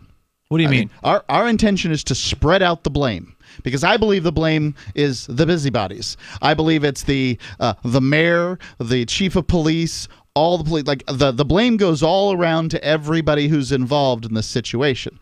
But I would ask you this, including the anonymous caller of the, hey, I can't believe that kid's Yep. running Yeah, a including lemonade stand, or hey, I can't believe that so and so has the library going on in their front door. Those are the busybodies. I blame them all. And if you want my position, that's my position. And I would say that because the cops could say take a hike. What I was going to say to you is Congress responsible for all the bad laws in America and the enforcement of all the bad laws in America, or is it just the police officer with whom you're coming in contact with? Oh, well, I would say it's both Congress and the police. Excellent. Then the busybody is to blame, because everybody who supports this crap is to blame. Absolutely. And I don't care if you, as far as I'm concerned, I don't care if you're just back there, well, it's the law and you got to follow the law as the law, and the law is just and moral, and there's 9,000 years of evidence that the law isn't just and the law isn't moral, but I'm just going to stick with that because my dad said so, or some dumb crap like that. No, I totally get that. Yep. I just, as the discourse happens, I think what listeners will do is they won't get the connection between the cops, Congress, and the actual busybodies who call in and say, hey, look, I'm an anonymous caller, and I noticed that my neighbor's kids running a lemonade stand or a mailbox library operation. I don't think they'll see that difference, and it's like the Democrat Republican thing where we're not talking about the state, we're talking about the citizens. Well, we talked about all of it. I mean, we spent a good portion of an hour on it. It's great that you spent some time calling in so that I can clarify. Yeah, I'll sure. say this nosy jerk that called in that then set off this sad C student that went over there and told these people to tear down their cabinet on a stick, and all the power hungry brass in the police department and the politicians and their sniveling liars that they are, all those people are responsible for this, and that we as Americans deserve it, that we have put up with this crap for so long, so much of this stuff that we didn't speak up when the first of these laws were passed. We said, oh yeah, all this is fine. When the first zoning laws said, okay, the strip club can't be next to the elementary school, that, well, this is the foreseeable result of that stuff. Yeah, and it was like in the story with a teenager where he had a zombie video game he was playing on school property. We watched off the air, we watched the video clip from the news agency that did the report on it, and they interviewed the guy's father, and the father said something like, and he feels really bad about it. Because there's always this idea that, oh, well, we've offended the government, and so we have to be conciliatory, we have to be apologetic. There's an idea that if you feel remorse, you might get away with it. That you have to be apologetic or whatever, and I'm sorry, you shouldn't feel remorse for doing something that wasn't wrong in the first place. You shouldn't feel like you're a bad person because you've been arrested for something that shouldn't be a crime in the first place. But this is a mentality among people, is that they actually, and I saw it when I was in jail here for civil disobedience. Some of the guys in jail were honestly hard on themselves for doing something that was completely, in my mind, should have been a legal act, whether it be, selling a drug or something, where there's a consenting party involved. Right. But they were beating themselves up over it as though because they broke the law, they were somehow a bad person. I broke the law. I knew I broke the law. I deserve and that this. was that. I deserve this. I broke the law. Well, no, you didn't deserve it because the law is bad in the first place. Right. It's a dumb law. Right. And so a lot of this comes from people, and you're right. I'm glad you have called about this because it's important to connect all of the dots here that ultimately government is the way it is because the people are the way they are. And if people would change and actually start embracing the ideas of liberty and voluntarism, then we would see government start, in its current form at least, start to wither away, and it would not have the power if people didn't give it to them to some extent. Thanks for the call tonight, Matt for Liberty. I appreciate hearing from you. That's him there on our Discord on-air call-in line room, which you can join over at discord.lrn.fm. You can bring up what you want. We have some good news. The indictments against Ross Ulbricht in the District of Maryland were dismissed with prejudice, meaning they can never be refiled. This is especially good because those indictments contain the only charge ever made that Ross engaged in murder for hire. This was a serious allegation that Ross Ulbricht denies. It was never prosecuted or ruled on by a jury, but was trumpeted by the federal government and the media as if it were proven fact. The Maryland court held these indictments for almost 5 years, poisoning Ross's case and leaving him under a cloud of unproven allegations. As explained in Ross's appeal to the Supreme Court, the fact that the judge used these allegations to give Ross a draconian sentence of double life without parole violated his Sixth Amendment right to a jury trial. Judges are required to issue sentences based on convictions decided by a jury, not unproven allegations never even charged at trial. Although this is a positive development, the dropped indictment will not set Ross free. Now, a presidential pardon is Ross's only hope of freedom. Sign the petition at freeross.org. freeross.org. From the first letter of Captain Mark. History is full of flowery documents claiming to limit the power of the crown, but these poetic social contracts have been impotent to prevent the predation. Limited government is a lie they use to keep us submissive. The crown cannot be trusted to abide by its founding charters, nor its treaties, nor even its own rules. The essence of the crown is centralized violence, and I've had enough. That's why I raised my black banner. I am no revolutionary. My aim is not to reset the cycle of violence, but to break it. My aim is an evolved society, invisible to the crown, not a new hierarchy, but decentralized networks with no central figure for the crown to target. If you want your servile life, keep it, but we will not submit to the crown's agenda. And when you are ready to stop being its beast of burden, ready for adventure and opportunity, join us at pirateswithoutborders.com. On Free Talk Live, we're bringing people to the ideas of liberty every day. From wrestling superstars like Glenn Jacobs. You guys really are having an impact, I believe. Like I said, a lot of where I am now is due to listening to Free Talk Live. You changed my mind on some very important issues years ago. To random people tuning in on the radio.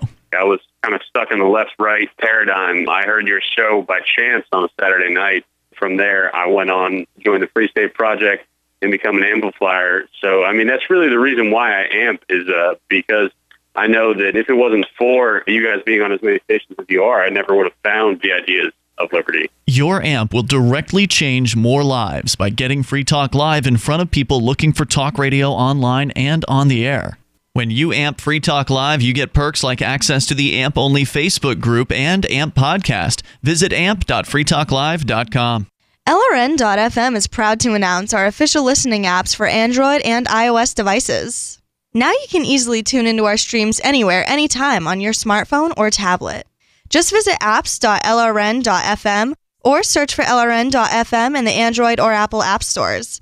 Please download, rate us 5 stars, then share the link on your social media and let your friends and family know how you're listening to LRN.FM. Download it now, free, at apps.lrn.fm. Looking for a great real estate investment? Consider New Hampshire, which is ground zero for the Liberty Movement. Your first call should be to Mark Worden from Porcupine Real Estate. He's more than just a real estate agent. He's your New Hampshire concierge. Where are the best places to live? Do you want farm, city, the burbs, or forest? Do you want a duplex or multifamily building so that renters pay your mortgage? There are homes in all price ranges in New Hampshire, and Mark can help with financing too. Invest in liberty and property. Mark Worden can help.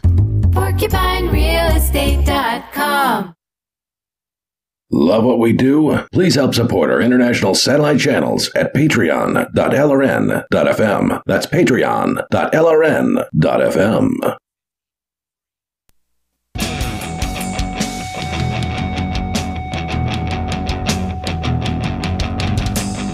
It is Free Talk Live. Dial toll free. Bring up anything you want. Our number is 855-450-FREE. 855-450-3733. We do have the Discord on-air call-in line rooms.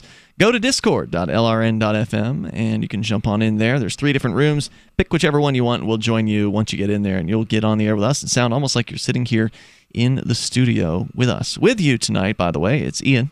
And Johnson. And Mark. 855-450-FREE, like freedom. As we continue here, of course, you can bring up anything you want. I said, actually, Johnson, you had a story about Venezuela. We're going to get into that. But also, I want to let folks know about AnyPay.global. Speaking of Venezuela, Venezuela is a place where there are a lot of businesses taking cryptocurrency, specifically Dash. And AnyPay makes it easy to take crypto. In fact, they are rolling out international support on AnyPay. As I understand it, they just did, but I haven't verified that claim for myself.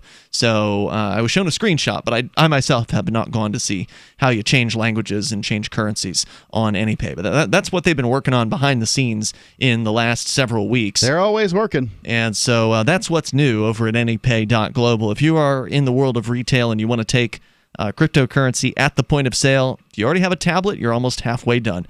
Go to AnyPay.global, create your account, put your cryptocurrency wallet addresses in the setup page, and then load up the app on the device at point of sale. That's it. You're done. And we're talking about a 10-minute setup process here. It is super easy, presuming you already have a crypto wallet. If you don't already have a crypto wallet, add another 5 minutes to the setup process while you download a wallet and get that up and running. I mean, it could not be much easier than it currently is. AnyPay.global gets you started. So we can continue here. Again, toll-free number 855-450-FREE. Johnson, what's going on in Venezuela? Is this an opinion piece about their socialism? Yeah. What do you got to share tonight? Yep. So this is by Fergus Hodgson from the Antigua Report. Goes on to say, the undeniable crisis in Venezuela and the largest mass exodus in Latin American history has led socialists to contend that the Chavistas have not introduced real socialism.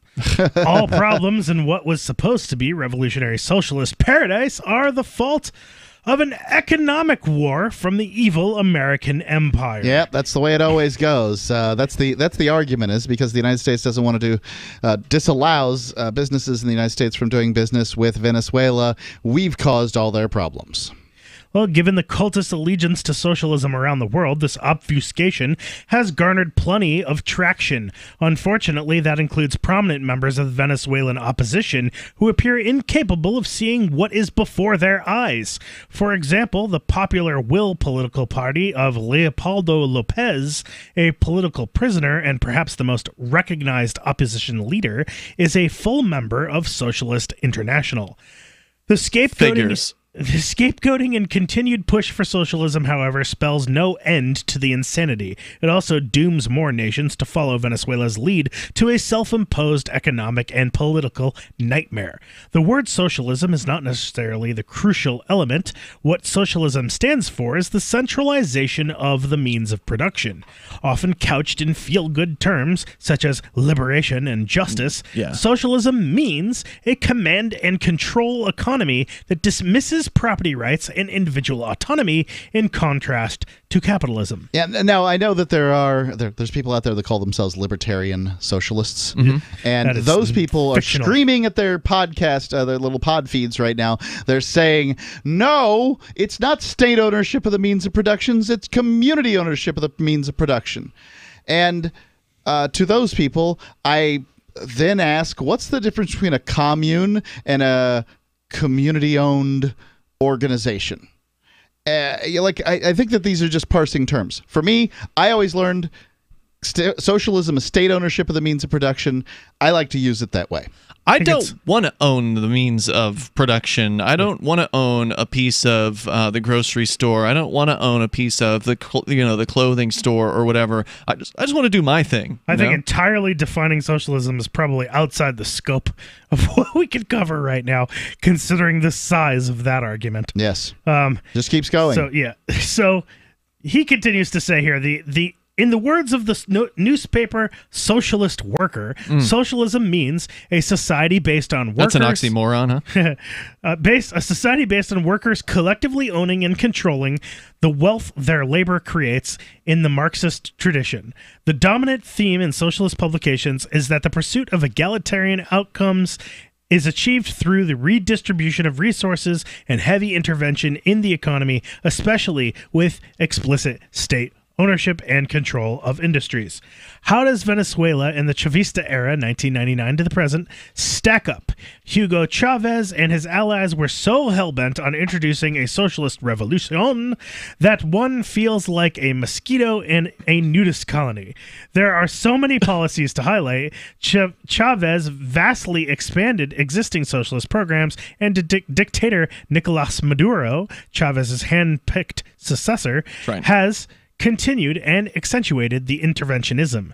Including talking to a bird. When Chavez died in 2013... A bird who represented a dead person. Something. Yeah.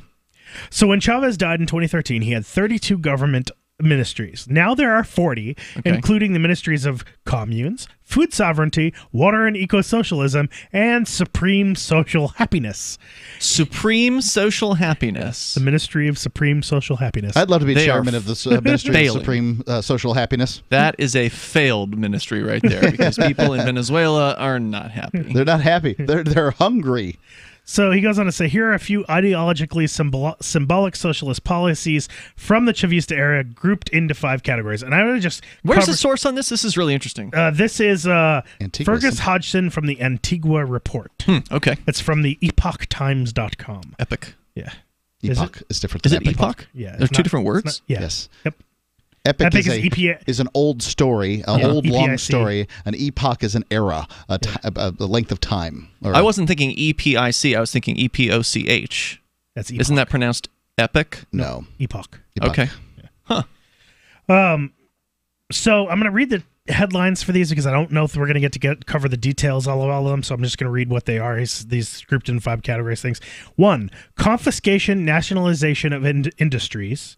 2, price controls. 3, utopian projects. 4, demonization of employers. 5, anti-capitalist Marxist alliances, and then he goes on to say 6, rationing. And I'll cover... we definitely need to get into to each one of those for sure. So, by the way, the British pronunciation is epoch. Epic. But the normal pronunciation is epic. Sorry, guys. Huh. So you guys are being British. Well done. Yeah. According to dictionary.com. So it sounds the same as epic. EPIC, yes. Well, that's English for you, right? I mean, words spelled differently can sound the same. Yep. There, and there. I prefer the original Queen's English pronunciation. Well, I like it because you can tell the difference. I mean, there is no other epoch, so you might as well pronounce it epoch. Yep. Yeah. So confiscation, nationalization of industries. They did that all over the place. Yeah, this is step 1. Seizures of private businesses have become standard procedure in Venezuela in a recent international court decision. Before they did that, people could eat. Yeah. Before they seized the grocery stores. Yeah, of course. People they take away the eat. incentive. Yeah, it's not like worker-owned organizations can't work. As a matter of fact, they work generally pretty well. They're very they don't get off the ground. You don't start one, but they can take them over from businesses and do pretty well. But this is government-run, not worker-run. We got more. We'll dig in deep if your business succeeds, they're just going to take it from you. What's the incentive? We'll get in deeper into this stuff here in moments. 855, 450, free like freedom, Free Talk Live. When you use public Wi-Fi, hackers and identity thieves can see anything you do online. Embarrassing photos, your web history, even your passwords. That's why I use private internet access to encrypt my internet connection for less than 10 cents a day. Sign up now at privateinternetaccess.com, and in just a few minutes, you'll be browsing anonymously and only sharing what you want to share. privateinternetaccess.com. It's time to protect your online privacy. Hunters, anglers, campers, and survivalists. Get back to nature. Expand your horizons with the highest quality, most versatile, unique slingshots and sling bows on the market at slingbow.com. Slingbow products are compact and models start from just $17.98. They're perfect for your bug-out bag or storing in your vehicle. Give yourself and your loved ones the excitement and tradition of Slingbow, a new frontier in archery and truly modern twist on this primitive survival tool. Feel the thrill only at slingbow.com.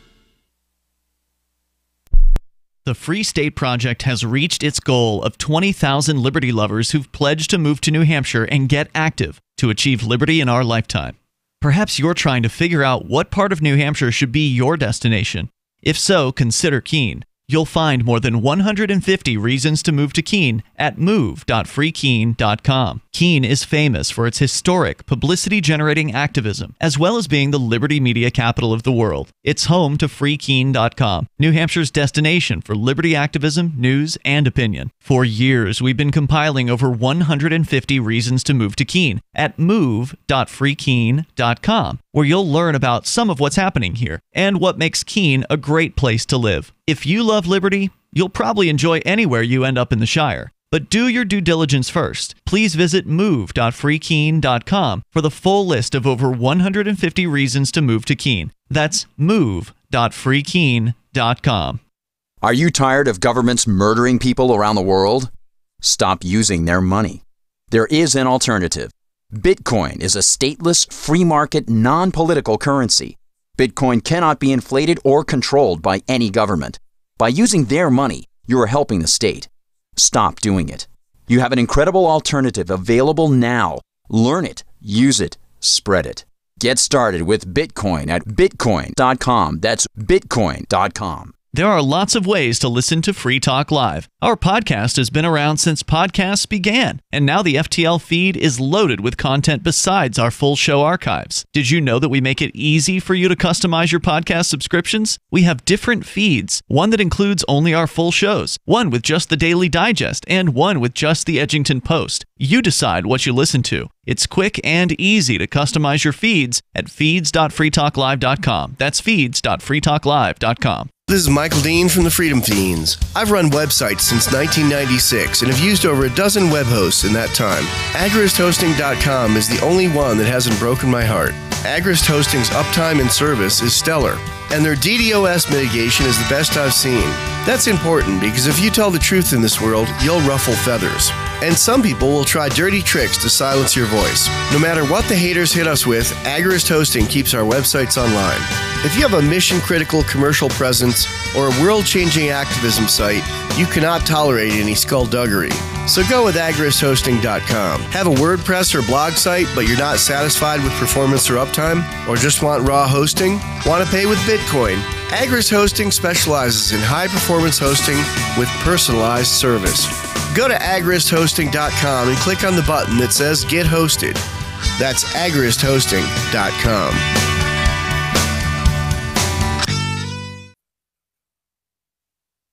This is the Liberty Radio Network, broadcasting the latest liberty-oriented audio content 24 hours a day at LRN.FM.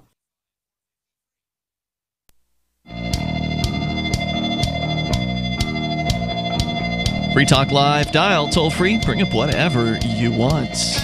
Our number is 855-450-FREE. We're talking about socialism and nationalizing industry and other examples of socialist policies in Venezuela and how great they've turned out. Well, never mind. It's not real socialism. It's been horrible. People, of course, are it's an American starving. Economic war. They're hungry. And, of course, and what you're pointing out, Johnson, is that the government blames the United States.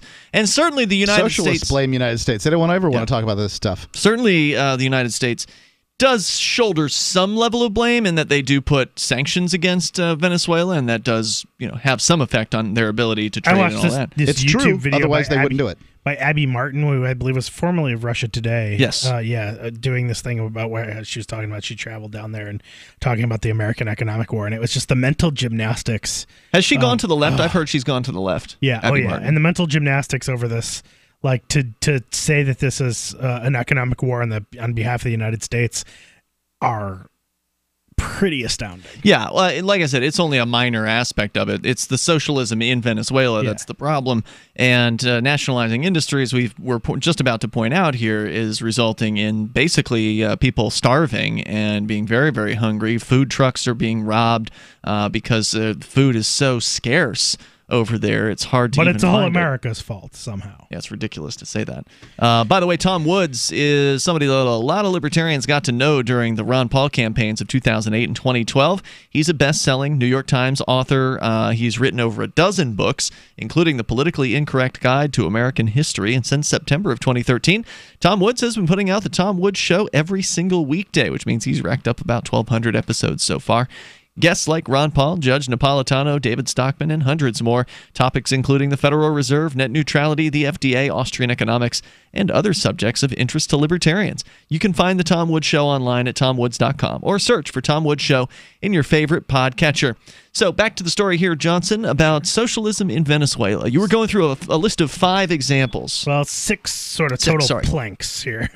So plank 1 is confiscation, nationalization of industries.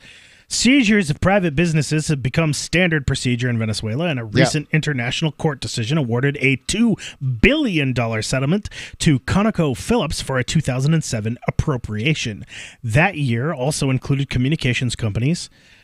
In 2008, it was cement, steel, mining, and dairy products. Likewise, in 2009, it was rice, a local airline, and some farmlands. Inevitably, in 2010, as shortages became glaring, the regime took control of supermarket chains, food processors, and package manufacturers.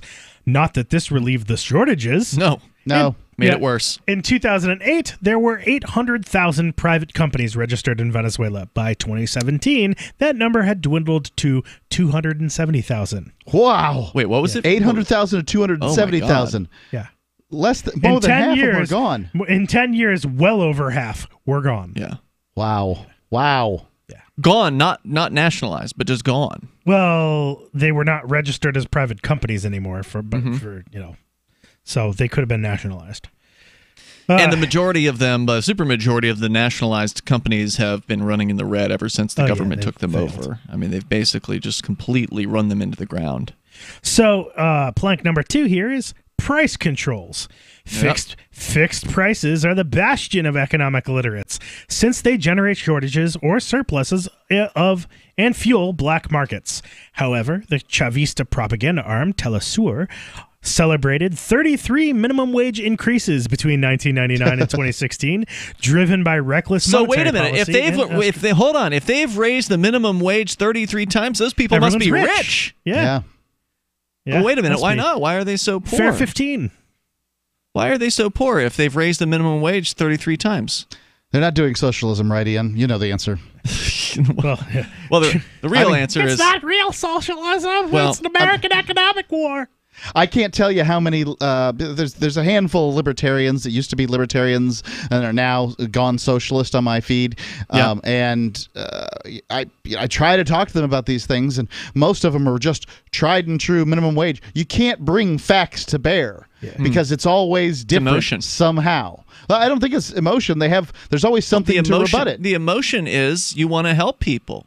These people are hardworking folks. They've got families to take care of, and the idea is if you double their wage, because right now the minimum wage is $7.25, so they're talking about roughly a doubling to $15 per hour, then they feel as though their standard of living is going to roughly double. They feel as though they're going to have a better lifestyle. Wrong. Okay, but why is that wrong?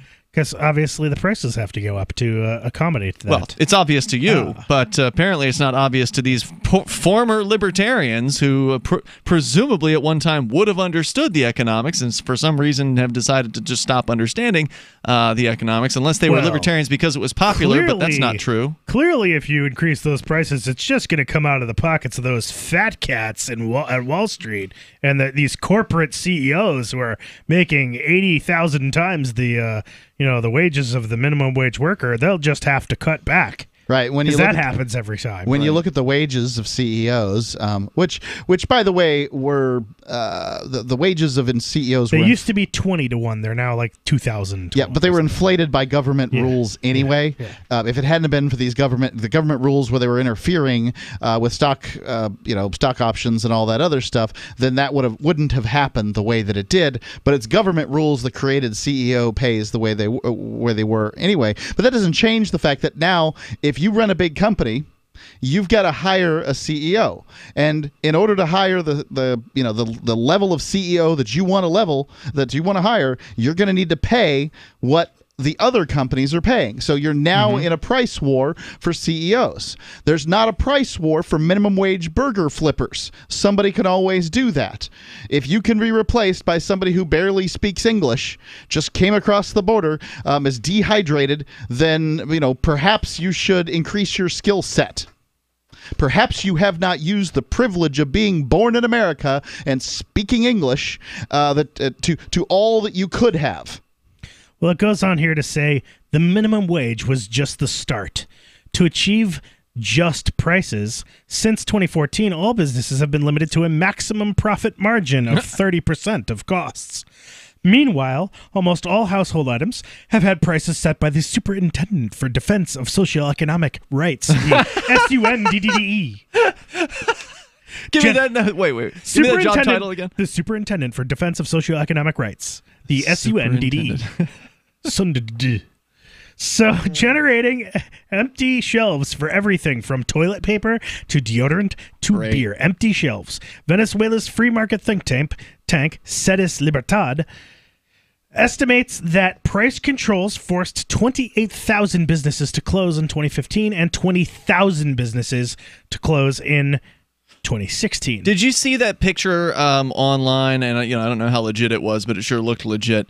Of an ostensible Venezuelan shop owner standing in front of his, display behind the register, and it was loaded with products. This was like hyperinflation, and then it showed the same shop owner who looked like he'd lost about 40 pounds, looked pretty gaunt, standing in front of that same display but next to the same register, and there was like 2 bottles on the shelf behind him. Like the thing was completely empty. Yes, I did. Yeah, really interesting stuff. Just horrifying. Well, perhaps the worst price control of all, one that is a magnet for illicit enrichment, has been the tiered exchange rate controls. These predate the Chavista regime and go as far back as 1940, but they have grown into incomprehensible magnitudes, straying from the black market exchange rate by orders of magnitude. That happens when you have hyperinflation and cut 3 zeros from the currency, and then another 5. That was in 2008 and then 2018. That's correct. This summer... was when they lobbed off the 5 zeros. In fact, I just went to dollartoday.com to look and see what the number was, because the last time I was there, it was 3.5 million Bolivar Fuerte to $1. And the first time we started looking at those numbers, it was like 70,000 Bolivar Fuerte to $1. But now they've lobbed off 5 zeros, but the numbers look very different, so I'm going to figure out exactly how they're reporting on them now. It says here the useful first step for any reform-oriented government would be to dismantle entirely the National Center for Foreign Commerce, the Senatex or Senacox or whatever, which administers, corrupts, and dislocates currency exchange in Venezuela. We got more. There's more on this list on the way. Johnson, you're going to share that with us. Coming up here, 855, 450, free like freedom. Bitcoin.com wants you to know about SaveItPurse.com. Since launching in 2014, over 200,000 users have saved an average of 15% for a combined $4 million using Bitcoin, or BTC. And now you can use Bitcoin Cash, BCH, to fund your account. You can save between 5 to 33% on things you're going to buy anyway when you shop using SaveItPurse.com. Add items to your cart, fund your account, select your discount, and save. SaveItPurse.com. Save ATPurse.com. What's more profitable, running your business or doing bookkeeping? Doing your business, of course, but you want to keep your books so that you can maximize your tax savings, right? What if I told you that there's a person that's a bookkeeper, accountant, and law school graduate that's also a hardcore libertarian? My name is Melanie Johnson, and I hate the state. I will aggressively help you to minimize your tax exposure and maximize profits, all while staying within the law. Melanie's your best choice for your taxes and bookkeeping needs. Go to tax.freetalklive.com and check out our website, tax.freetalklive.com. Normal blood pressure, naturally. How would that make you feel? I'm Don from New Mexico. January of 2000, I had a heart attack. Then my real health began going downhill. I had high blood pressure, diabetes, poor vision. I wasn't sleeping well. I was a mess. Don reports dramatic improvements with Heart and Body Extract. I started taking Heart and Body Extract. From within a few days, I started sleeping better. My blood pressure normalized. My diabetes normalized. My sleep improved. Experience these benefits and more when your body heals itself with the assistance of Heart and Body Extract. Extract. Order at hbextract.com or call 866-295-5305. That's hbextract.com or call 866-295-5305. And folks, I did not expect this at all. By the 7th, 8th, and 9th day, I saw dramatic improvements from taking Heart and Body Extract. Heart and Body Extract comes with a 100% ironclad money-back guarantee. Details at hbextract.com or call 866-295-5305 for Heart and Body Extract. Is spreading the message of liberty, cryptocurrency, and peace around the globe worth $2 per month to you? As you may already know, in addition to our internet feed, LRN.FM broadcasts on free-to-air satellite across North and Central America, as well as Sub-Saharan Africa. And we've been available on satellite for free 24/7 since 2010. The LRN.FM free-to-air satellite signal is reaching some of the most oppressive regimes in the world, and there's no doubt our ideas are making an impact. You can learn more about the channel's impact by watching the 3-minute video at fund.lrn.fm. If you'd like to help free minds globally with our ideas of liberty, cryptocurrency, and peace, you can donate as little as $2 per month via fund.lrn.fm. You can help us continue and expand our satellite broadcast to multiple continents. Visit fund.lrn.fm today, and thank you for your help. Don't forget to share the link on social media. That's fund.lrn.fm. LRN.FM now has a Discord. Discord is a free text and voice chat platform, and we now have our own server with a bunch of channels at discord.lrn.fm. You can join other listeners as they chat about various things during our live shows, or anytime, day or night. Discord software is available cross-platform, so you can have it on whatever device you want and take your chats anywhere. Join our Discord at discord.lrn.fm. That's discord.lrn.fm.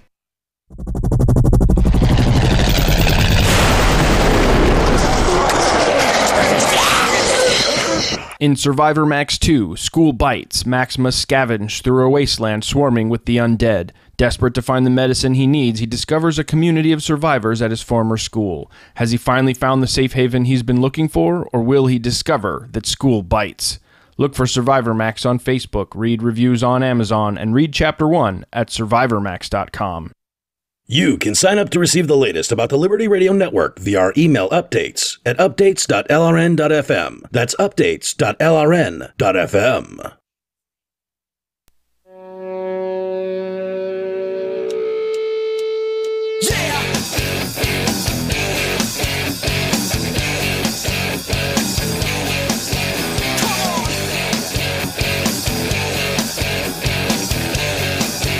It is Free Talk Live. You can bring up anything that you want here. The toll-free number is 855-450-FREE, like freedom. 855-450-3733. Also, we've got the Discord on-air call-in line rooms at discord.lrn.fm. We are talking about the Venezuelan socialism and the abject failure of it. Of course, other socialists will claim, well, they didn't do it the right way. Just put me in charge and I'll get it right. I will figure out how to nationalize industry and make sure they don't run straight into the ground. I will figure out how to take in a bunch of money from people whenever, if they still have any money left after the economy is completely crashed in on itself. I will figure out how to take money from people and distribute it without having a bunch of bureaucrats taking $1 zillion off the top and lining their own pockets with it. Right. I will do it right. Right. The only thing that socialists manage to do is make sure that people in the government eat well. And that's what it comes, over and they over and over again. They even failed at that in Venezuela. Desperate, poor people fall again and again for this Mickey Mouse economics that doesn't work. Johnson, you're in the midst of a story here, and I forget the source, but you can tell me again. Yeah, so it's the Epoch Times, or Epoch Times. So this third plank here is utopian projects. Chavez started more pet projects than one can keep track of, but perhaps the largest giveaway has been for new houses and housing renovations. In a population of 32 million, the program that began in 2009 has renovated almost 600,000 homes. An expansion in 2011 saw the building of 1.9 million new houses for those deemed poor. one can see how the regime managed to spend enough money to generate inflation and eventually hyperinflation. Such was the dependence and entitlement mentality of the people that when oil prices declined, the regime refused to cut back and merely printed more currency to maintain spending levels. To show how faithful he was to socialist ideals, Chavez also started 50 communes, comunas, new suburbs or villages with social property.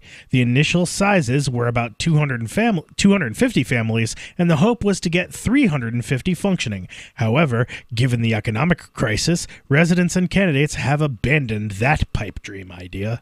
Yeah, that's not going to work. Yeah. Here's a house that you can live in while you're starving to death.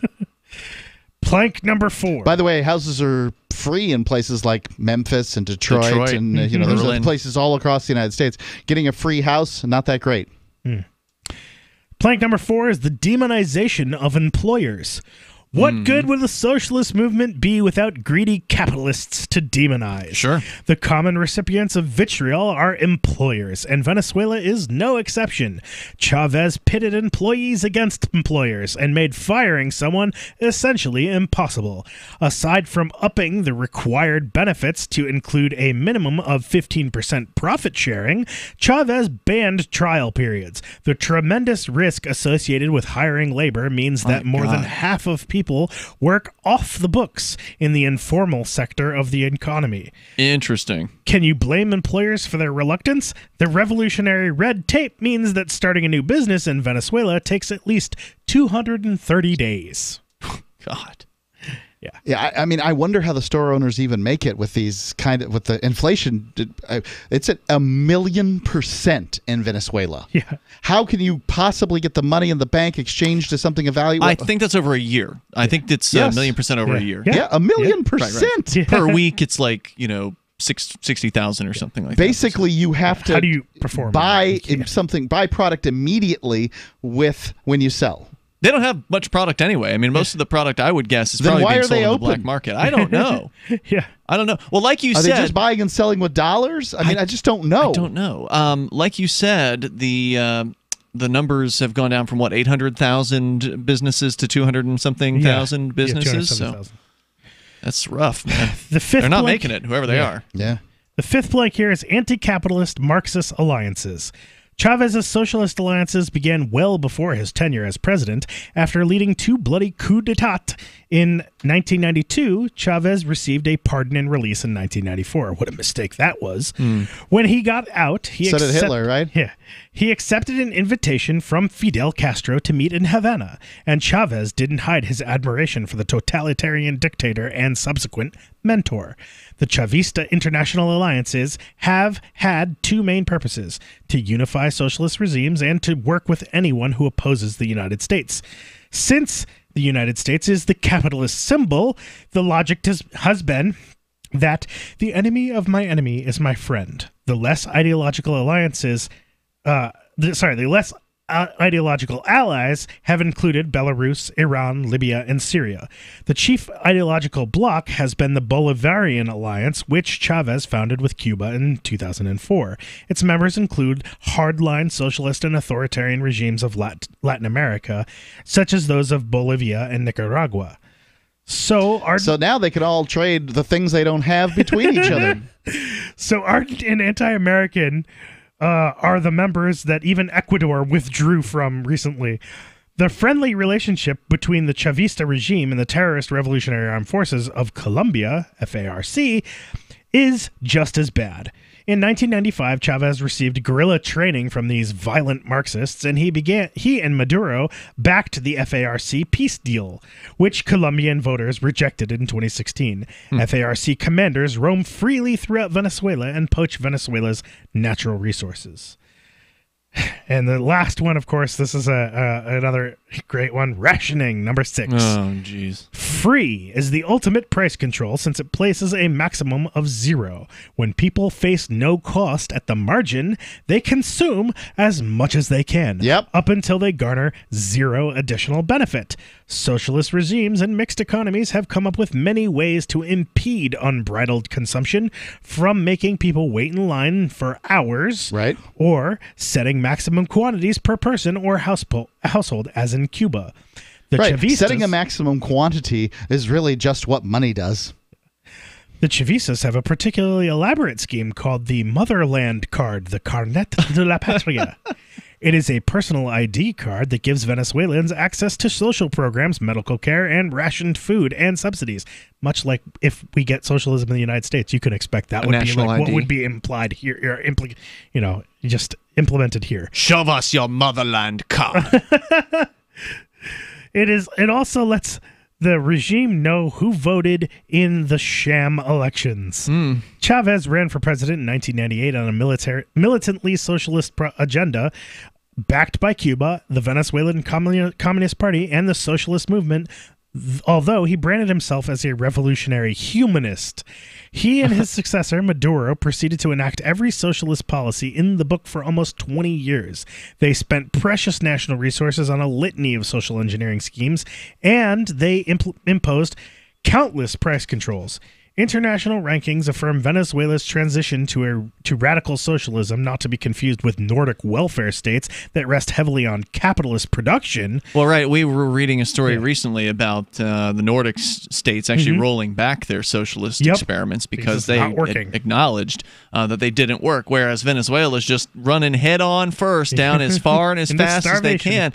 I mean, initially, when a country has some wealth, socialism, it's not going to run it straight into the ground immediately. Sure. It takes a while. time. It takes a while. Right, like they're saying here, it's taken 20 years for this to finally happen, but now they're paying the piper. Now the economic consequences are finally coming to rest on the poor people of Venezuela who are suffering because of this. It's hard to blame people who aren't doing well for falling for these tricks. I mean, if you've got a bad attitude about things, like ultimately, that'll never work.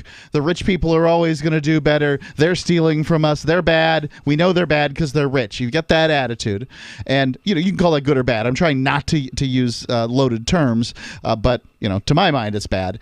If you've got a bad attitude and you're poor, which these things tend to go together, people who are dissatisfied with the capitalist economy and all that stuff, they also tend to be poor. But if you're both of these things, what better thing can somebody dangle in your face than the idea of, well, don't work as hard and we'll give you a bunch of free stuff and we'll take it from the people you hate the most. Yeah, screw the man. Right. And then, whoa, what a wonderful idea. That sounds like a great idea. Until you find out that, the people that you hate the most are the most productive and that your economy falls apart. Well, what do you care? You got to eat for 10 years. So, according to initial analysis of this new Bolivar that they just released on August 20th, so it's been around for just over a week now, the new Bolivar, and hyperinflation is continuing. So, lobbing 5 zeros off didn't solve their problem, as we predicted. I've got more details on that story for tomorrow night. Meanwhile, you can see us online over at freetalklive.com and check out libertyminded.com for cool t-shirts. Crammed into tiny bar stools, cramped diner booths, and filthy cars where moving their limbs is either uncomfortable or impossible, hundreds of thousands of consumers rip apart chicken wings or tear off bites of Heroes and hamburgers every single day, often to the point of bloating, belching, and outright physical pain. Barbecue sauce or hamburger juice will literally dribble down these poor beasts' mouths and onto their shirts, their beards thick with pungent grease. Treated as little more than machines to be stuffed full of smoked pork, marinated chicken, and dry-aged beef, consumers are forced to wait in long lines, often while still fully conscious, before buying their meat and ripping it off the bone with their mouths in plain view of other consumers. The majority of meat consumers are often prodded to ingest vastly more than their bodies can handle thanks to cruel promotions like 25-cent wing nights and family-sized buckets of chicken. Help stop the brutality by visiting. This is the Onion News Network. I love My Magic Mud. I drink a lot of coffee. I had stains on my teeth. Then I found My Magic Mud, and I was told it would remove stains. So I paid attention when I brushed the first time. My Magic Mud is black tooth powder, and the difference it made in my teeth in one application was noticeable. With 4, my teeth were as white as you normal folks out there. Please go to mymagicmud.com and buy a jar. There's 150 applications for $25. You can use Bitcoin, mymagicmud.com. The 3 most important things you can do for Free Talk Live are 1. Share 1 episode a week on Facebook or in some other social networking site. 2. Buy the things you buy online through shop.freetalklive.com. 3. Give $5 a month to the AMP program. It's my firm belief that Free Talk Live's AMP program is the best use of your charitable dollar among liberty-oriented organizations. Support all the organizations you love. But make sure you give $5 a month to AMP at amp.freetalklive.com. The latest episode of Declare Your Independence is next, after the news, here on the Liberty Radio Network, LRN.FM. From Keene in the Shire, the Liberty Media capital of the world, this is Daryl W. Perry, host of FPP Radio News for Tuesday, August 28th, 2018. Silver is trading at $14.93 per ounce. Gold is valued at $1,212 per ounce. Zen is trading at $20, and the average price of Bitcoin is $7,026. Antiwar.com reports Iran has filed a lawsuit at the International Court of Justice seeking a court order to lift U.S. sanctions against them. The sanctions were imposed in recent weeks as part of the U.S. withdrawing from the P5+1 nuclear deal and subsequently trying to reimpose nuclear sanctions on the Iranians. Iran argues that the unilateral sanctions are in violation of the 1955 Treaty of Amity and Economic Relations signed between Iran and the United States. The treaty has been cited in previous Iranian lawsuits against the U.S. at the ICJ. This is the first time, however, that Iran has pushed a lawsuit regarding the treaty to prevent U.S. sanctions. This may reflect that in the past, U.S. sanctions tended to be part of international measures, while in this case, the U.S. unilaterally withdrew from the existing diplomatic deal and seeks to reimpose sanctions unilaterally, pushing the rest of the world to comply with them. The U.S. has not commented on the new lawsuit, though since previous administrations have cited the 1955 treaty with Iran in other contexts, so it will be difficult for the current administration to claim that it isn't still effectively in place. In 2115 New England, there are no borders, no states, and no regulations, yet never has a more peaceful and prosperous place existed. But Mr. Drake Security Company has seen better days. Faced with the prospect of waning power, Mr. Drake intends to replace the anarchy of New England with a government. But at what cost? Will anybody care? And can anyone stop him? Anarchy in New England by Joe Jarvis is available from Amazon.com and all major bookstores. UPI reports U.S. Secretary of Agriculture Sonny Perdue announced Monday that the Trump administration will release more than $6 billion of the $12 billion in aid it promised to farmers impacted by tariffs. The soybean industry, which has been hit hard by tariffs, will get the bulk of the initial relief package, totaling $3.6 billion in aid. The pork industry will receive $290 million, followed by the cotton industry with $276 million. The wheat, sorghum, and dairy industries are slated to receive more than $100 million each. Another $1.2 billion will be used to purchase commodities such as apples, pork, dairy, and a variety of other food products. Sonny Perdue said in a statement, "Early on, the president instructed me as Secretary of Agriculture to make sure that our farmers did not bear the brunt of unfair retaliatory tariffs. After careful analysis by our team at the U.S. Department of Agriculture, we have formulated our strategy to mitigate the trade damages sustained by our farmers. Our farmers work hard and are the most productive in the world, and we aim to protect them. Not all industries are satisfied with the amount of relief. Approximately $96 million has been set aside for the corn industry, while the National Corn Growers Association said that was not enough to offset the impact of tariffs. But with farmers' income down nearly 7% this year and at their lowest point since 2006, the aid announcement was welcomed by other farming lobbyist groups. You can support FPP Radio by shopping online. Whether you're looking for precious metals, bitcoins, or books, you'll find that and more at shop.fppradio.com. Every purchase you make from one of my affiliates, like Namecheap and Amazon, at shop.fppradio.com helps fund FPP Radio. Or you can shop directly from FPP with Bitcoin in the Bitcoin store. That's shop.fppradio.com. Reuters reports a federal judge on Monday extended a ban on the online distribution of 3D printed gun blueprints, a win for a group of mainly Democratic-led states that said such publication would violate their right to regulate firearms and would also endanger their residents. District Judge Robert Lasnik in Seattle issued the extension of a nationwide injunction blocking a Texas-based group from disseminating files on the internet for printing plastic weapons. Lasnik's prior order, issued on July 31st, blocked the release of the blueprints hours before they were set to hit the internet. The ban was due to expire on Tuesday, and the new one will remain in place until the case is resolved. Monday's decision blocked a settlement between the Trump administration and Defense Distributed, a group that argues access to the online blueprints is guaranteed under the U.S. Constitution's First and Second Amendments, which supposedly protect free speech and the right to bear arms, respectively. A group of 19 U.S. states and the District of Columbia sued the U.S. government in July, arguing that publishing the blueprints would allow criminals easy access to weapons. They also said the Trump administration had failed to explain why it settled the case. This has been FPP Radio News, online at fppradio.com. A new report from the Department of Health and Human Services urges Americans to do something, anything at all. According to the study, getting off your ass and doing any sort of physical or mental activity could have positive health effects. Look, we're not expecting you to go to the gym. That's clearly not happening. Just walk outside for a few blocks and then come back home. You can bring potato chips if that's what it'll take. For many years, the health department has encouraged Americans to watch less TV, but this report reverses that, saying, quote, watch whatever the hell you want, but at least pay attention and remember who the characters are, or just admire the colors. Colors are pretty. It's expected that following the advice in this report will cut down on the largest cause of death among Americans, laying on your back until your mouth fills up with saliva and you drown. Following the report's release, the most popular exercise now seems to be masturbating, but researchers warn that if you do it in public, stick to the sidewalk or you might get hit by cars. This is the Onion News Network. And now, live from the studios of Freedom's Phoenix, Ernest Hancock.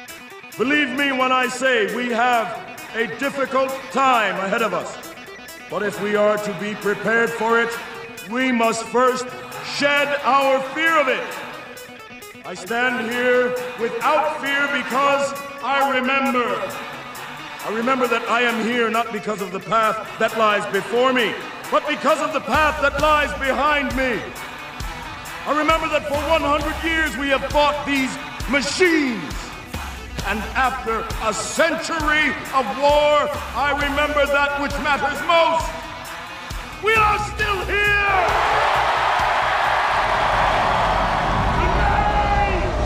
Let us make them remember. We are not afraid!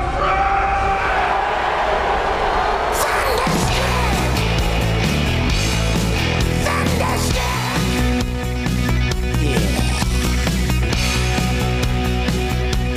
Yeah, no fear. Here and declare your independence of me, Ernest Hancock, here in Phoenix, Arizona. From the BEA beautiful studios of Freedom's Phoenix.com.